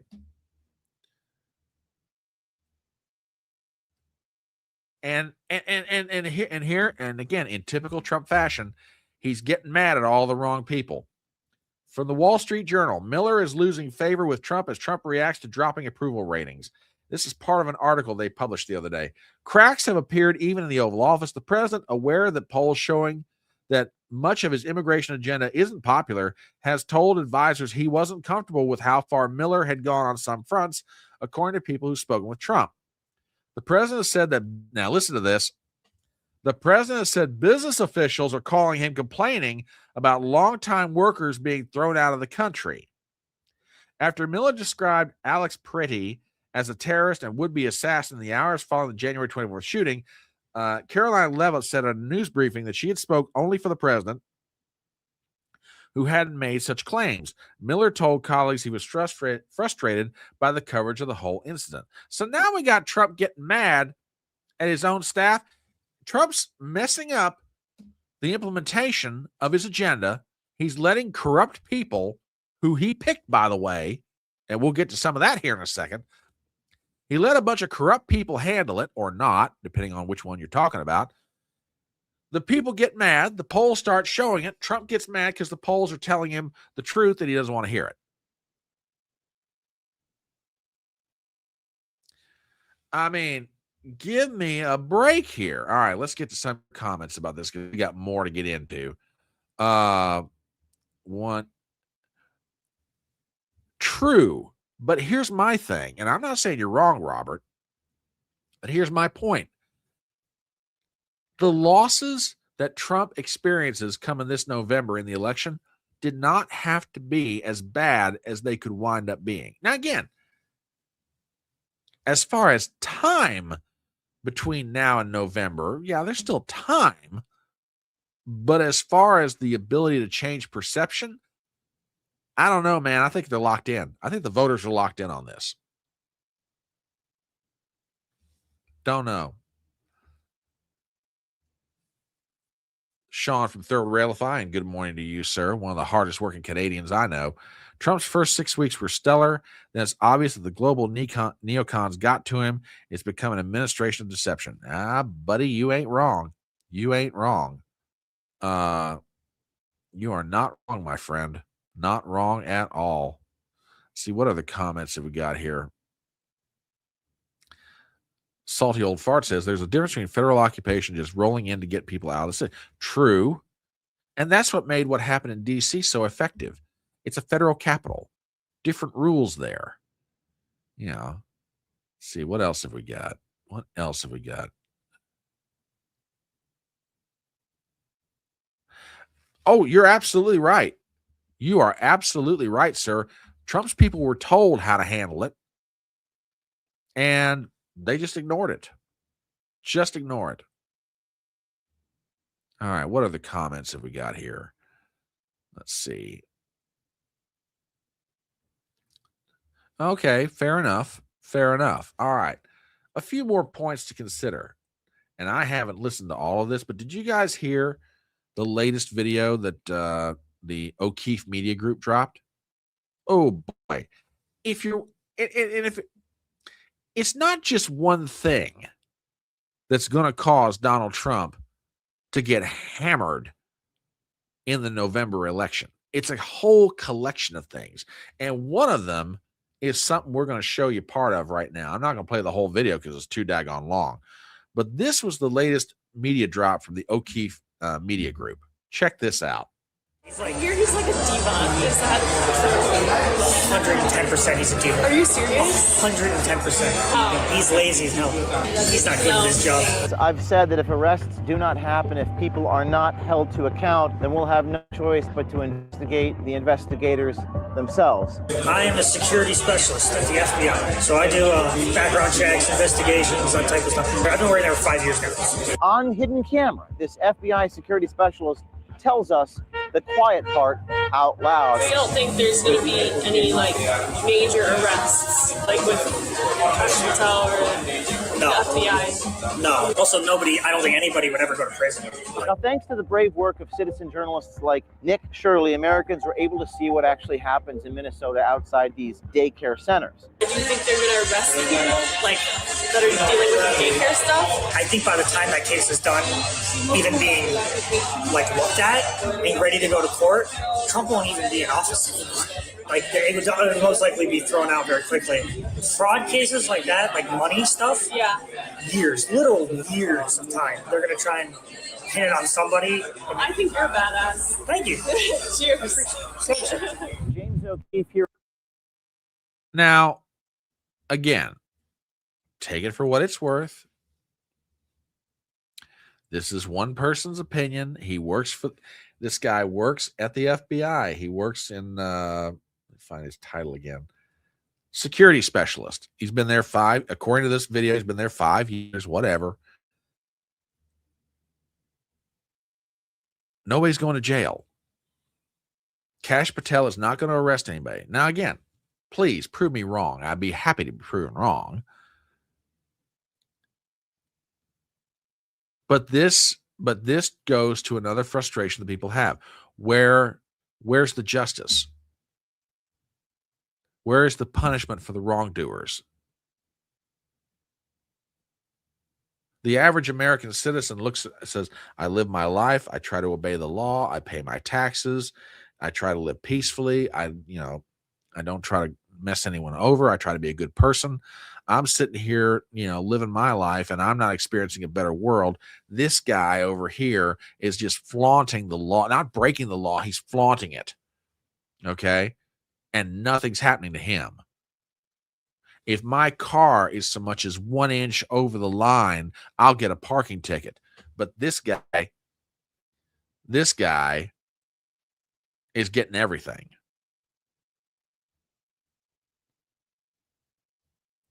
Totally.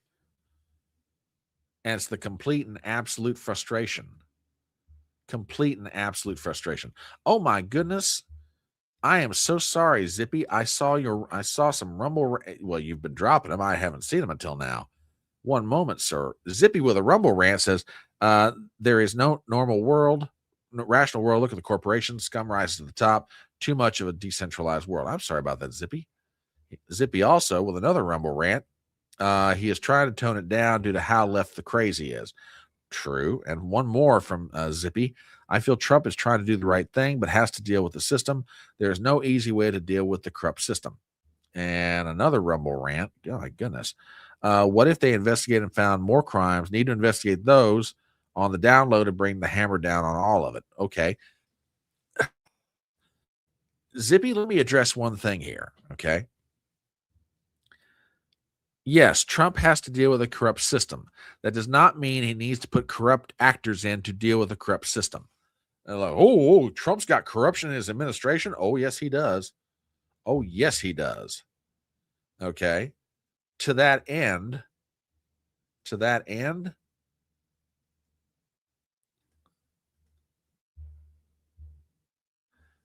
enter Pam Bondi from Zero Hedge. Tyler Durden's great organization. Let me see if I can enlarge this a little bit for you guys. There we go. In November 2024, voters decisively elected President Trump to a second term after 4 intolerable years of controlled national demolition under Biden's auto pen. The newly elected 47th president was poised to keep his promises and fulfill his mandate. Yet inexplicably, the Trump administration has failed to take even basic steps to permanent change.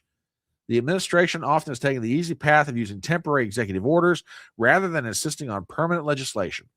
Executive orders are temporary and can be undone by any future president with a stroke of a pen. The same dynamic exists in the world of Pam Bondi's DOJ, has chosen the temporary fix over the permanent solution. In addition to having repeatedly bungled implementation of President Trump's agenda, Bondi's DOJ has deliberately avoided letting cases reach final judgment. For example, the DOJ has repeatedly attempted to moot litigation involving Biden-era policies, even after a judge seems on the verge of striking those down through a precedent-setting decision. Yet all this tactic does is ensure that a future Democrat administration will be there to put the Biden policies right back into effect. So Bondi's part of the problem. She's just, yuck. Yuck, yuck, and yuck. see. Who did I see? Good morning, my dear. Up in Connecticut is here. 4 inches of new snow and sun shining in southwest Connecticut. Well, congratulations, my dear, and enjoy all of that. We are glad you are here with us. Absolutely glad you're here with us. Something about the foxes guarding the hen house, infiltration by the bad guys. Going to take a moment or two to wrinkle all that out, in my opinion. Yeah, but here's my problem. Could you not have done this before you started the job again? It's not like Donald Trump hasn't gone through this before. It's not like he doesn't know, hey, I got to be really careful about who I pick here because, I need them to do 2 things for me, and I don't need them doing like Bill Barr and Jeff Sessions did before. Lana says, it turns my stomach, but he's not wrong. It can take years to prosecute people. Securing a conviction isn't guaranteed. Less likely a case is being proved, the less likely they do the case. All right, that's true. But still, it's just...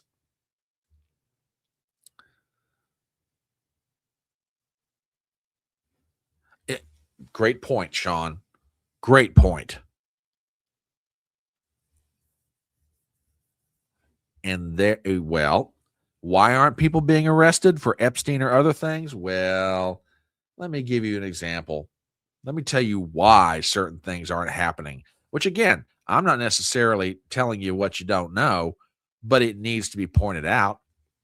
Here's from Emerald Robinson, which, by the way, if you're not following her on Twitter, you need to check her out because she's putting out some serious stuff right now. On January 8th, Vance announced the creation of a new assistant attorney general within the DOJ charged with investigating fraud across the U.S. That person would report directly to Trump and Vance. Per DOJ sources, Deputy Attorney General Todd Blanche has killed this plan in the last few days.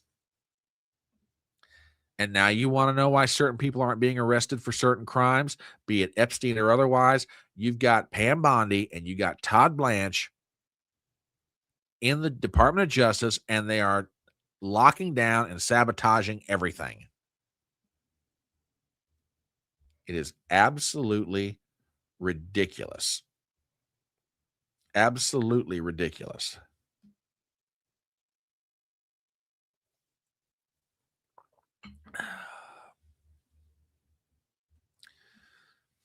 The unredacted Epstein files will be available to Congress on Monday. Wonder how many will notice their names in the files. Ooh, that's a great question. That is a great question.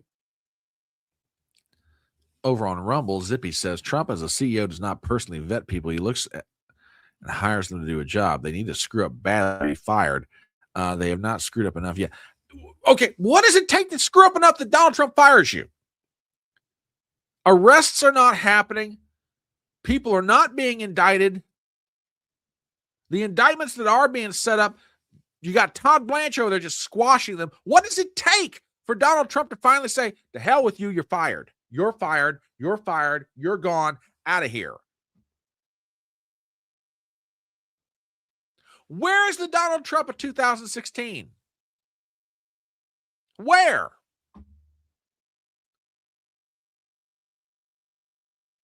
The man is committing political suicide, and people are trying to stop him, and the worst part is he doesn't want to stop. He wants to politically kill himself. He wants to get hammered in November at the polls.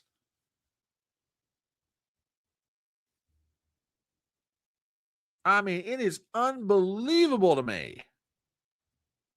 Here, you want some more examples of how bad Todd Blanche is? Try this. From the Gateway Pundit, Todd Blanche did not notify the White House that he removed Ed Martin from the weaponization group inside the DOJ, even though Trump personally hired Martin for the job. I mean, yeah, there's somebody else that needs to go in a big way. I mean, Blanche is absolutely killing Trump right now. And it's not just confined to the DOJ. Tulsi Gabbard is under attack from Catherine Herridge. Credible sources tell me that elements of the intelligence community, federal law enforcement, and Congress have targeted DNI Gabbard's Directors Initiative Group because it, quote, revealed uncomfortable facts and findings on several matters entrenched members of these bureaucracies do not want out. As one example, I confirmed through multiple sources that the report and findings into directed energy attacks or anomalous health incidents were finalized and prepped for release weeks ago, but there's strong intelligence community resistance to releasing it. DNI Gabbard committed to a new review of the so-called Havana Syndrome after our 2025 independent investigation. Our report revealed that brain injuries suffered by U.S. spies, diplomats, military operatives, and civilians are progressive and can lead to brain cell death and atrophy. When it was launched by DNI Gabbard, the DIG's stated goal was to rebuilding trust in the intelligence community by investigating weaponization, rooting out deep-seated politicization, exposing unauthorized disclosures of classified intelligence, and declassifying information that serves a public interest.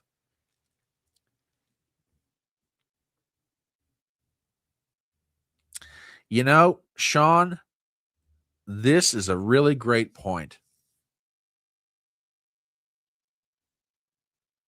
That's a really great point. And I don't think about it enough, but man,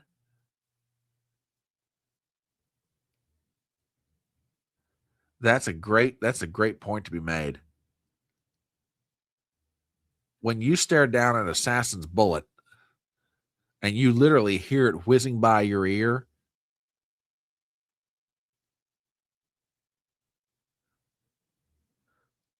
it changes you. It changed Reagan. It changed Trump, apparently. I had not thought about it, but man, you may be onto something there. Yes, we know you make great points, my friend. I never dispute that. But yeah, you've got Tulsi Gabbard under attack.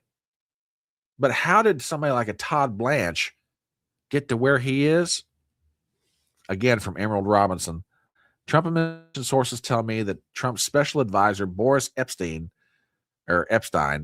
picked Blanche to work for Trump team initially and made sure he got the number 2 job at DOJ.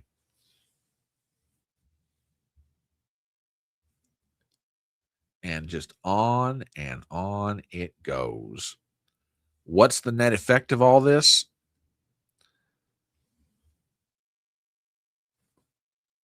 On Friday, Mark Amodai, a Republican out of Nevada, retires, becoming the 30th House Republican not to seek re-election this cycle. And we're talking about some good people. Barry Loudermilk out of Georgia, who heads up the January 6th committee, he's retiring. There's a bunch of good. MTG is already gone. There's a bunch of them that are leaving. And it's much like 2018, except the difference is this. In 2018, those Republicans got out in part because of Russia. They got scared by outside influences that made everybody think to themselves, hey, you know, this Trump guy, he's going down. I ain't going with him. This time they're leaving.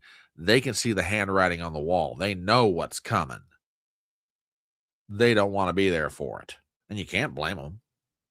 I mean, Marjorie Taylor Greene, I'm not going to sit here and tell you was the best congresswoman, but she cared about her district.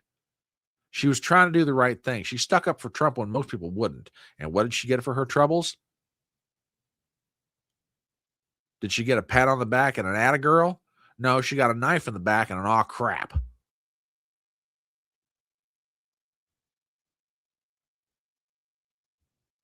Yeah, he listened to Paul. He did listen to Paul Ryan, absolutely, which was a big mistake back in 2018.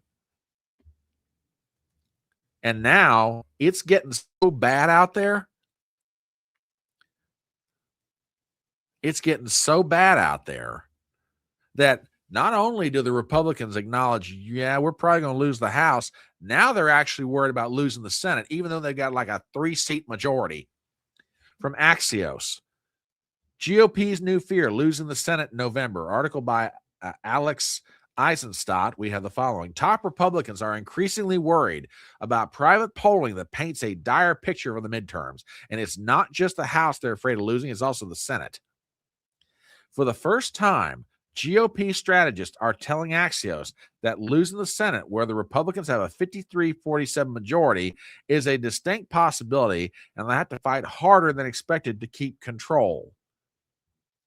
Operatives say they reviewed polling that shows the GOP facing competitive races in places like Michigan, Maine, North Carolina, but also in conservative states like Alaska, Iowa, and Ohio. Top GOP strategists acknowledge that immigration and the economy, the two issues that drove Trump to win in 24, are now liabilities. I disagree with that slightly. But yeah, it's so bad out there. They could lose the Senate. Oh, hold on. I've got that clip. To give you an idea of how bad it is, lady, let me put that back up there. I'm like you, did you guys see this the other day? Now, don't get me wrong. I want Lindsey Graham to lose. Okay, Lindsey Graham is one of the worst things that ever happened to the United States Senate. He is a snake. He is a bottom-feeding, scum-sucking parasite. He is terrible. Let him go down in the primary. And to give you an idea how bad things are for him right now, oh gosh, check this out. Every Republican Democrat to vote as to whether or not we should eliminate sanctuary cities. If we don't, we'll never end the fraud. How can you help? You can pray. If the Republican Party is wrong with God, no amount of money will help us. You can volunteer. You can make phone calls. You can knock on doors. But you can give. I've been outraised twice in the last 2 quarters. They're killing us money-wise. I'd rather have $10 from 1 million people than one guy give me $10 million. Please go to lindseygraham.com tonight and give what you can. And do it every month until the election. You know, he's speaking with the fervor of an evangelical preacher.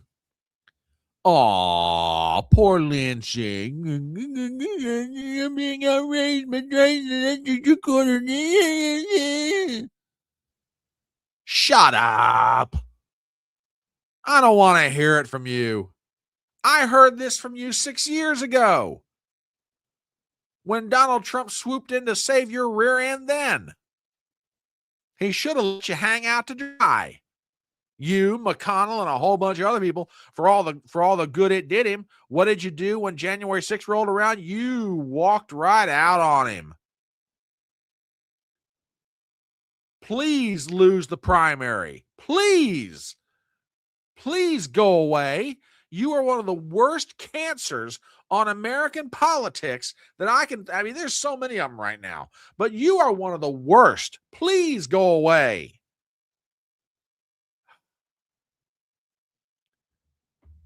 Yeah. He's not going to give to Ukraine. He ain't giving a thin dime to Ukraine. He'll give your money away, but he'll get through the form of tax dollars that are going over by way of foreign aid, but he's not going to give any money to them. Please give me a break. Yes, I hope Paul Dans whips him from pillar to post. Get him out of there. Oh my gosh, he's terrible. Absolutely atrocious. Absolutely atrocious. So yeah, ladies and gentlemen, press your good suits. Ladies, if you have a black dress, I would recommend getting it ready. Because come November, we're going to a funeral, a political funeral. It's the political funeral for the Trump administration, the second term. We are basically sleepwalking and slow walking our way to the end of any hope that we had of turning our government around. And it's sad. It didn't have to be this way. It did not have to be this way. But Donald Trump, through the same set of mistakes that he made in the first term, and a whole set of new mistakes that he made now, is headed for one of the worst electoral defeats that any president is going to have in a midterm election. Unless this turns around now, and I mean now, which the sad part is I don't see it happening. Donald Trump he's going to lose the House, possibly lose the Senate, and he will doom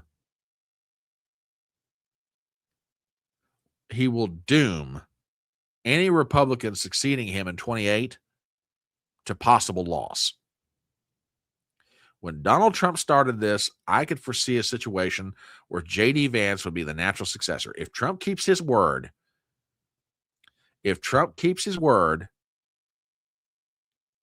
and does what he's supposed to do, he's home. He is set. But not now.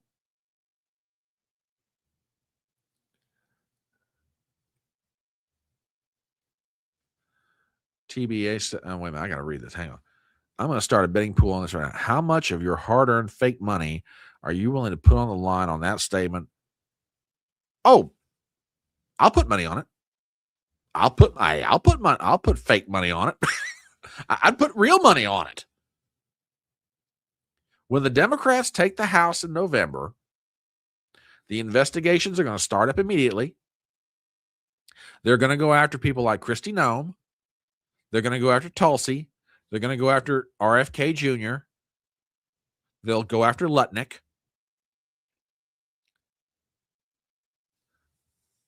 Oh, Christian, you're not wrong. Yeah.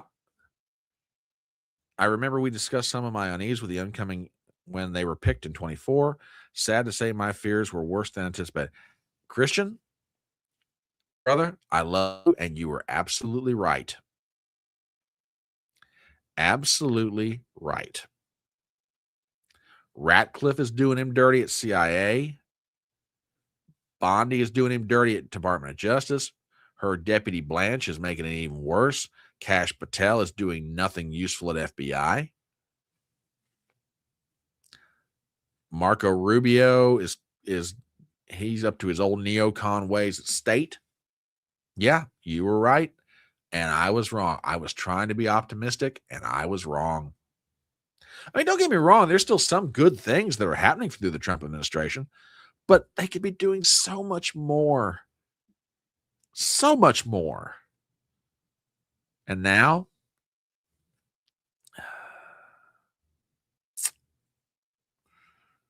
yeah, R.I.P. the Trump administration's second term. That's where we're headed. Tragically. Okay. And again, if I wind up being wrong in November, I will be happy to be wrong. I will be very happy to be wrong. But I got a bad feeling I'm not. They're going to lose the House, possibly the Senate, and doom. I mean, I'm not saying a Republican might not win in 28, but boy, are they going to have to fight uphill to do it. They are. All right. It's 12:30. It is 12:30. Yeah, see, they're getting ready. They absolutely are getting ready. Yeah. They know what's coming. They are licking their lips, rubbing their hands together, just waiting. And the worst part about, and the sad part about it is not that the Democrats are any better. The Democrats are eminently corrupt. It's just that in the absence of a true alternative, the Democrats might win power just because the Trump administration is just that incompetent, or parts of it, I should say. Yeah, that's true. That is true. Christian Watson asks me this question. This is a good one. Do I think that Vivek's race is lost? Brother, I don't know yet. I'll be on. I have not looked in on that one enough. I will say that he's got serious problems. I don't know yet. And here's the sad part about it. I mean, Vivek Ramaswamy will probably, if I had to guess right now, I'd say he'll win the primary, but the national environment might be so bad that he won't be losing in November through no fault of his own. You know, well, maybe I do, but you know what? Maybe I do, but truth's got to get told, or at least what I think is the truth. And again, if I'm wrong in November, I will gladly come on here and tell you guys I was wrong. I just this has got to, if they're going to salvage this thing, they've got to turn this thing around now.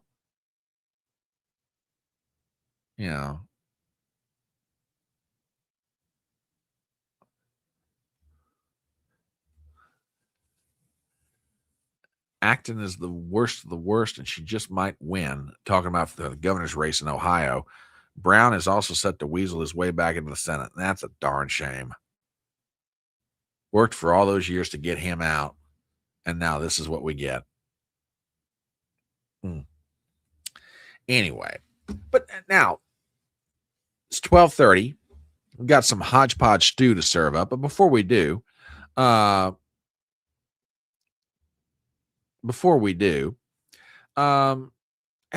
do me a favor if you're out there, be it on X, be it on Rumble, be it on YouTube, do me a favor, subscribe to my channel. I've got a channel on Rumble. I got a channel on YouTube. Subscribe in both places, please. It'd be greatly appreciated. And while you're at it, spread the word around. Share the link. Hit the thumbs up. Leave a comment in chat. Would love to hear from all of you. Now, I said a moment ago, there are some good things that are being done in the Trump administration. And I truly do mean that. I really do. And I got to show you this one because this was cute. I think it was WWG1 that sent me this. This is a certain amount of irony in this, but you know what? It is kind of funny. How do you get the Democrats to support the SAVE Act? Well, consider the following. Demand voter ID, paper ballots, in-person voting, same-day results. Don't let Trump cheat. You know what? If you're going to try and convince a Democrat why they ought to support the SAVE Act, here's a good way to do it. Just tell them, hey, Trump's trying to cheat. He wants the SAVE Act. Yeah, you'll get people wound up real good. Now, I do that with a certain amount of humor, and I thank WWG1 for sending that in, by the way. That is really cute. I love that. But what is the SAVE Act? And you guys have heard about this. The Save America Act, sponsored by Representative Chip Roy of Texas and passed by the House in April of 2025, would mandate documents like real ID, passport, or birth certificate to register for federal elections. States must verify citizenship and remove non-citizens from their rolls with penalty for failure. A Pew poll of 83% of Americans support photo ID for voting, including many Democrats, though critics like Chuck Schumer and Jamie Raskin call it suppression, which I've got a clip of Schumer here in just a second. Trump and GOP leaders are intensifying their efforts ahead of the midterms, while some conservatives like Mike Pence see it as federal overreach. Well, who cares what Mike Pence thinks? So the SAVE Act. Now, I'm not saying that this one particular piece of legislation is necessarily going to turn around the fortunes of the congressional GOP, but the passage and enactment into law of this thing would go a long way toward helping Trump come November. And I don't mean just the practical effects of it. I mean just from a perception standpoint. Okay? Truly. So, the House has already passed it. The Senate, well, we're working on it. What's the hang up right now? Oh, God. From the lips of John Thune, the Republican leader in the Senate. Let's listen here. Filibuster to try to outlast the Democratic minority under current rules. Do you have any expectation that you can succeed with that, given the enormous difficulty of doing that? In fact, the previous majority has not been able to. Right. Well, I guess, and I would just remind people that the coin in the realm in the Senate is floor time. There's a finite amount of it. And we have a lot of things we have to do. There's a housing bill that's awaiting action, hopefully a market structure bill, possibly permitting reform, farm bill, highway bill. You can go right down the list. Russia sanctions. There are a whole bunch of things that could be teed up for action on the floor of the Senate. And so you have to make some judgments, and the conference will have a conversation about that. I've committed to that we will talk about that idea and determine whether or not what the conference's views are about it and how they want to proceed. As I said, we will vote on the SAVE Act, but exercising or triggering a talking filibuster has ramifications, implications that I think everybody needs to be aware of.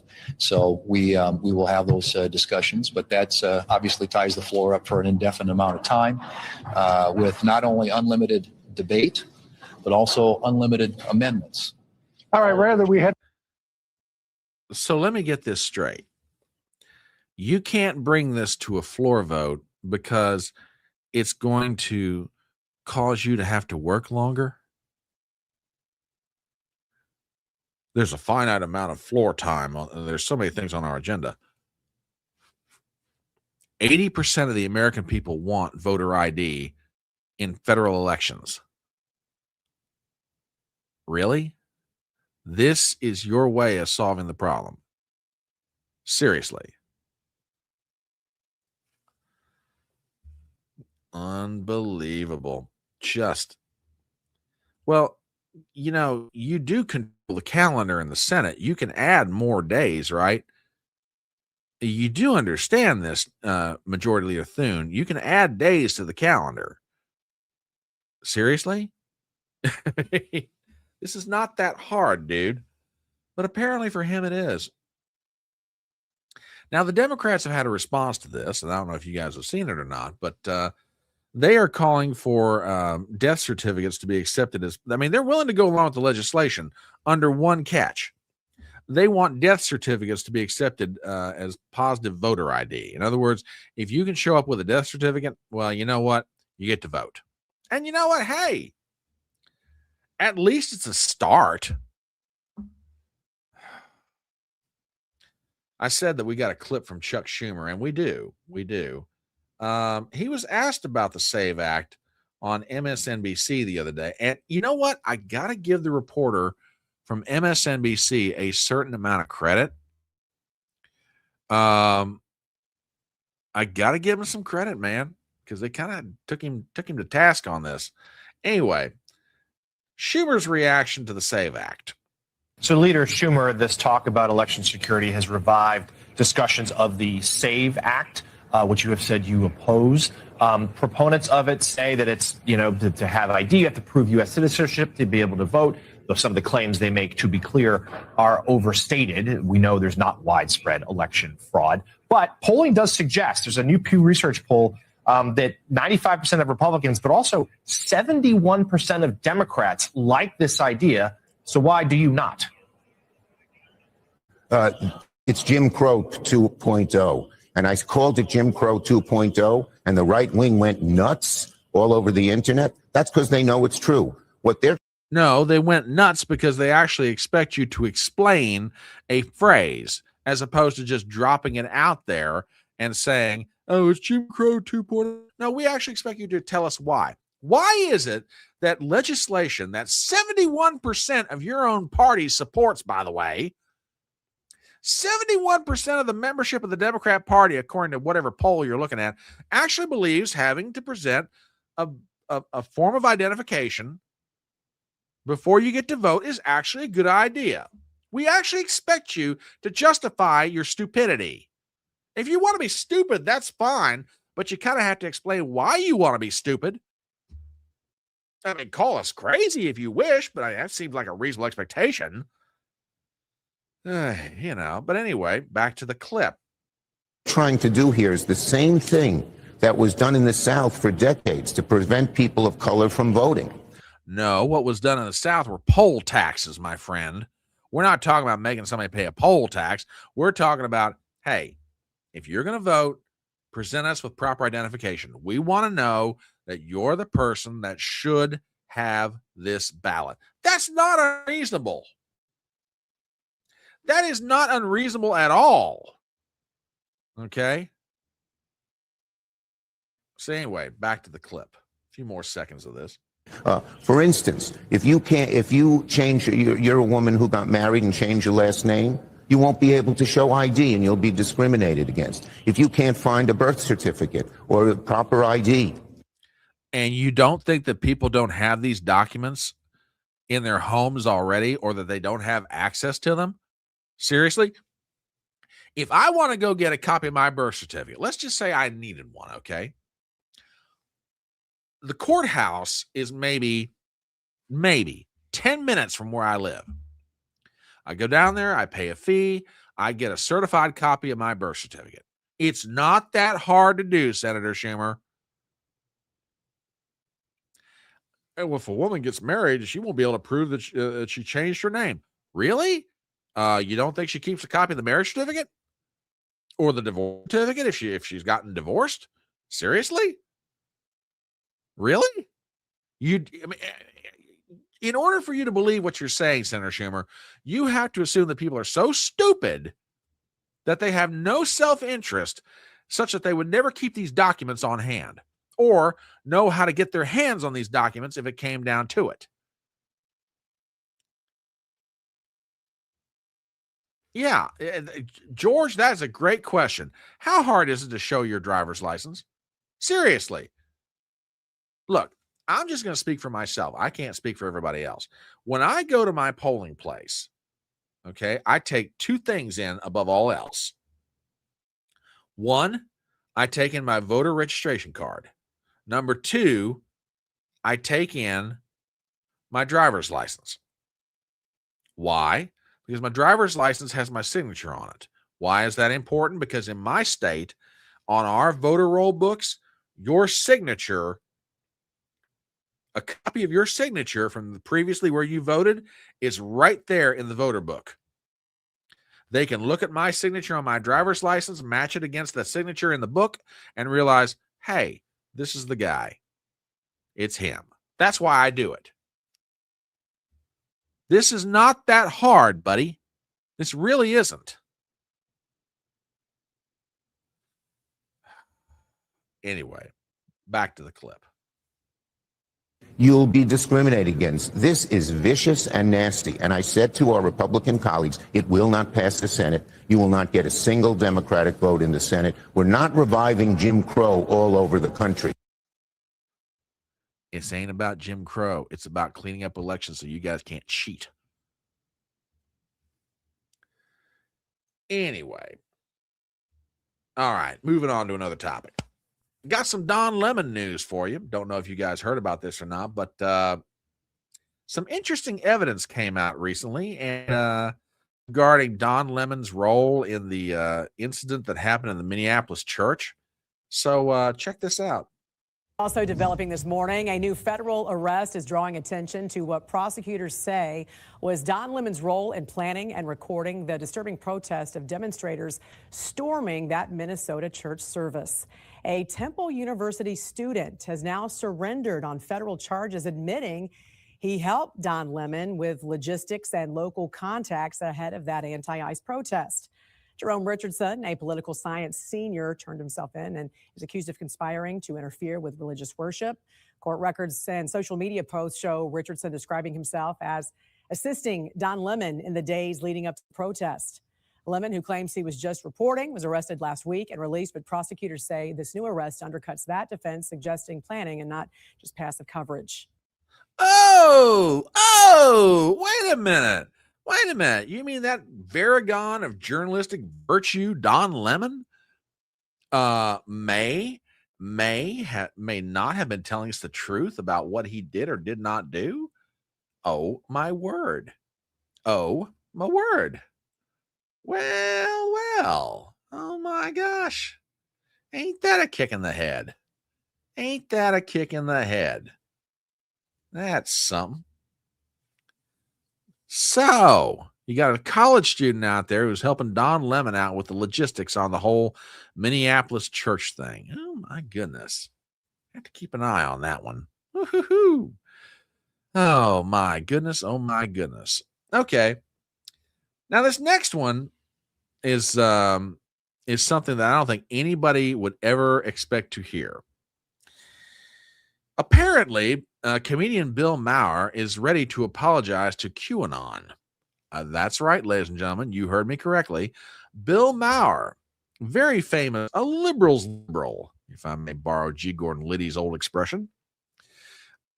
Bill Maher, a liberal's liberal, is ready to apologize to the folks at QAnon. Now, if you wonder what this is all about, I got a clip here from the Stephen A. Smith show, and this runs about 2 minutes, but it's worth it. So check this out. What were your thoughts about the Epstein files and 3 million pages being released? And, you know, now we are hearing that Bill and Hillary Clinton have both agreed to testify in the House ahead of the contempt of Congress vote. What are your thoughts about that? Well, I mean, this is certainly something we were talking in my meeting today about what I'm going to talk about on the show Friday, because it's just too interesting. And also, you know, I can't believe I'm saying this, but where does QAnon go for the apology? You know, I mean, QAnon, which believed in lots of really ridiculous things, like, you know, Democrats eat babies, but they were kind of harping a lot on the idea that the elites are running this pedophile ring. And I mean, I made jokes about them. I also made jokes after the Epstein thing happened originally that were on the idea of, well, you know, obviously there was some smoke there. Well, now with all that's come out in the last couple of weeks, there's a little more than smoke. It does look like anybody who was at all able to get in touch with Jeffrey Epstein, he was the man. We're doing it. They just, yeah. I mean, and then they all lied about it. Everybody has, and the arrogance also of thinking they could just use their real name in an email, which they did, and didn't try to couch it in, you know, when I used to get pot before it was legal, it was like, I'd like 2 shirts, please, you know, and no seeds in the shirts this time, you know, you had to sort of codify it. No, they're just openly talking in emails about this sort of, you know, sexual perversion, and that they were all doing, and lots of people who you didn't think, you know, or I never imagined were doing it. I see these names come up. So, you know, I mean, QAnon, yes, a lot of crazy there, but you know what? You weren't totally wrong about that, guys. Excuse me for just a moment, ladies and gentlemen.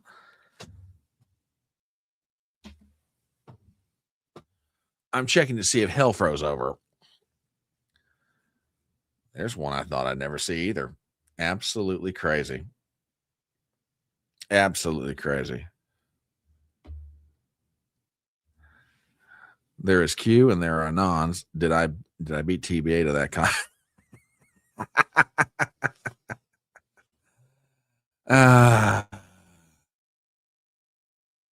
Oh my goodness. Oh my goodness. Too interesting. Too interesting. All right. One more story. And you kind of have to feel sorry for our friends at the Washington Post as they're now suffering under the sad tragedy of layoffs. Hey, small time made it in. Yet somehow only Epstein and Maxwell have been in prison. Funny how that works. That's true. How are you, sir? Good to see you. Glad you're in the audience. Yep, our friends at the Washington Post, bless their hearts, announced sweeping layoffs as it scales back news coverage. From the BBC, Danielle Kay is reporting, the Washington Post is laying off 1/3 of its workforce, sharply scaling back the paper's coverage of sports and foreign news. The cuts announced on Wednesday will impact employees across departments with roles in newsroom sports, local, and foreign sections particularly hit hard. It marks the latest upheaval for the leading U.S. newspaper, which is owned by billionaire Jeff Bezos, the founder of Amazon. Executive editor Matt Murray said the cuts would bring stability, but the announcement was met with condemnation from the paper's employees and from former leaders, one whom described it as one of the darkest days in the history of the storied newspaper. Today's news is painful. These are difficult actions, Murray wrote in a note to staff on Wednesday. If we are here to thrive, not just endure, we must reinvent our journalism and our business model with renewed ambition. Okay. Do I want to see anybody lose their job? No, I don't. I do not want to see anybody lose their job. On the other hand, okay, don't want to see them lose their jobs, but then again, is the country really worse off the fact that some of these people got unemployed? Anyway, all right, let's bring this train into the station. It's almost 1 o'clock on a Saturday afternoon. You guys have got things to do, and so do I. Thank you for stopping by this morning for Front Porch Brunch. It is greatly appreciated. Thank you to everybody for the memes, for the contributions, you guys, for the Rumble rants. You guys have been absolutely awesome. I just want to make sure I didn't miss anything. No, I got all the Rumble rants. All right, cool. Thank you guys for being here. You guys have a great rest of your weekend and a great Super Bowl Sunday. Don't know who you all are rooting for. I know I'm going to be rooting for my Patriots. We'll see what happens. But in the meanwhile, I will be back this Thursday night. I'm going to do a live stream through the week. The reason being, next weekend I'm traveling. So I want to be fair to you guys. So next Thursday, 7 o'clock Eastern, we will be doing a live stream. Catch up with you guys, and then I'm doing some traveling next weekend. In the meanwhile, you guys have a great rest of your weekend. Enjoy the Super Bowl. And remember the words of that great American philosopher, Tom T. Hall, when he said, "It's faster horses, younger lovers, older whiskey, and more money." Have a great weekend. Enjoy the Super Bowl. We'll catch up with you next week. Bye-bye.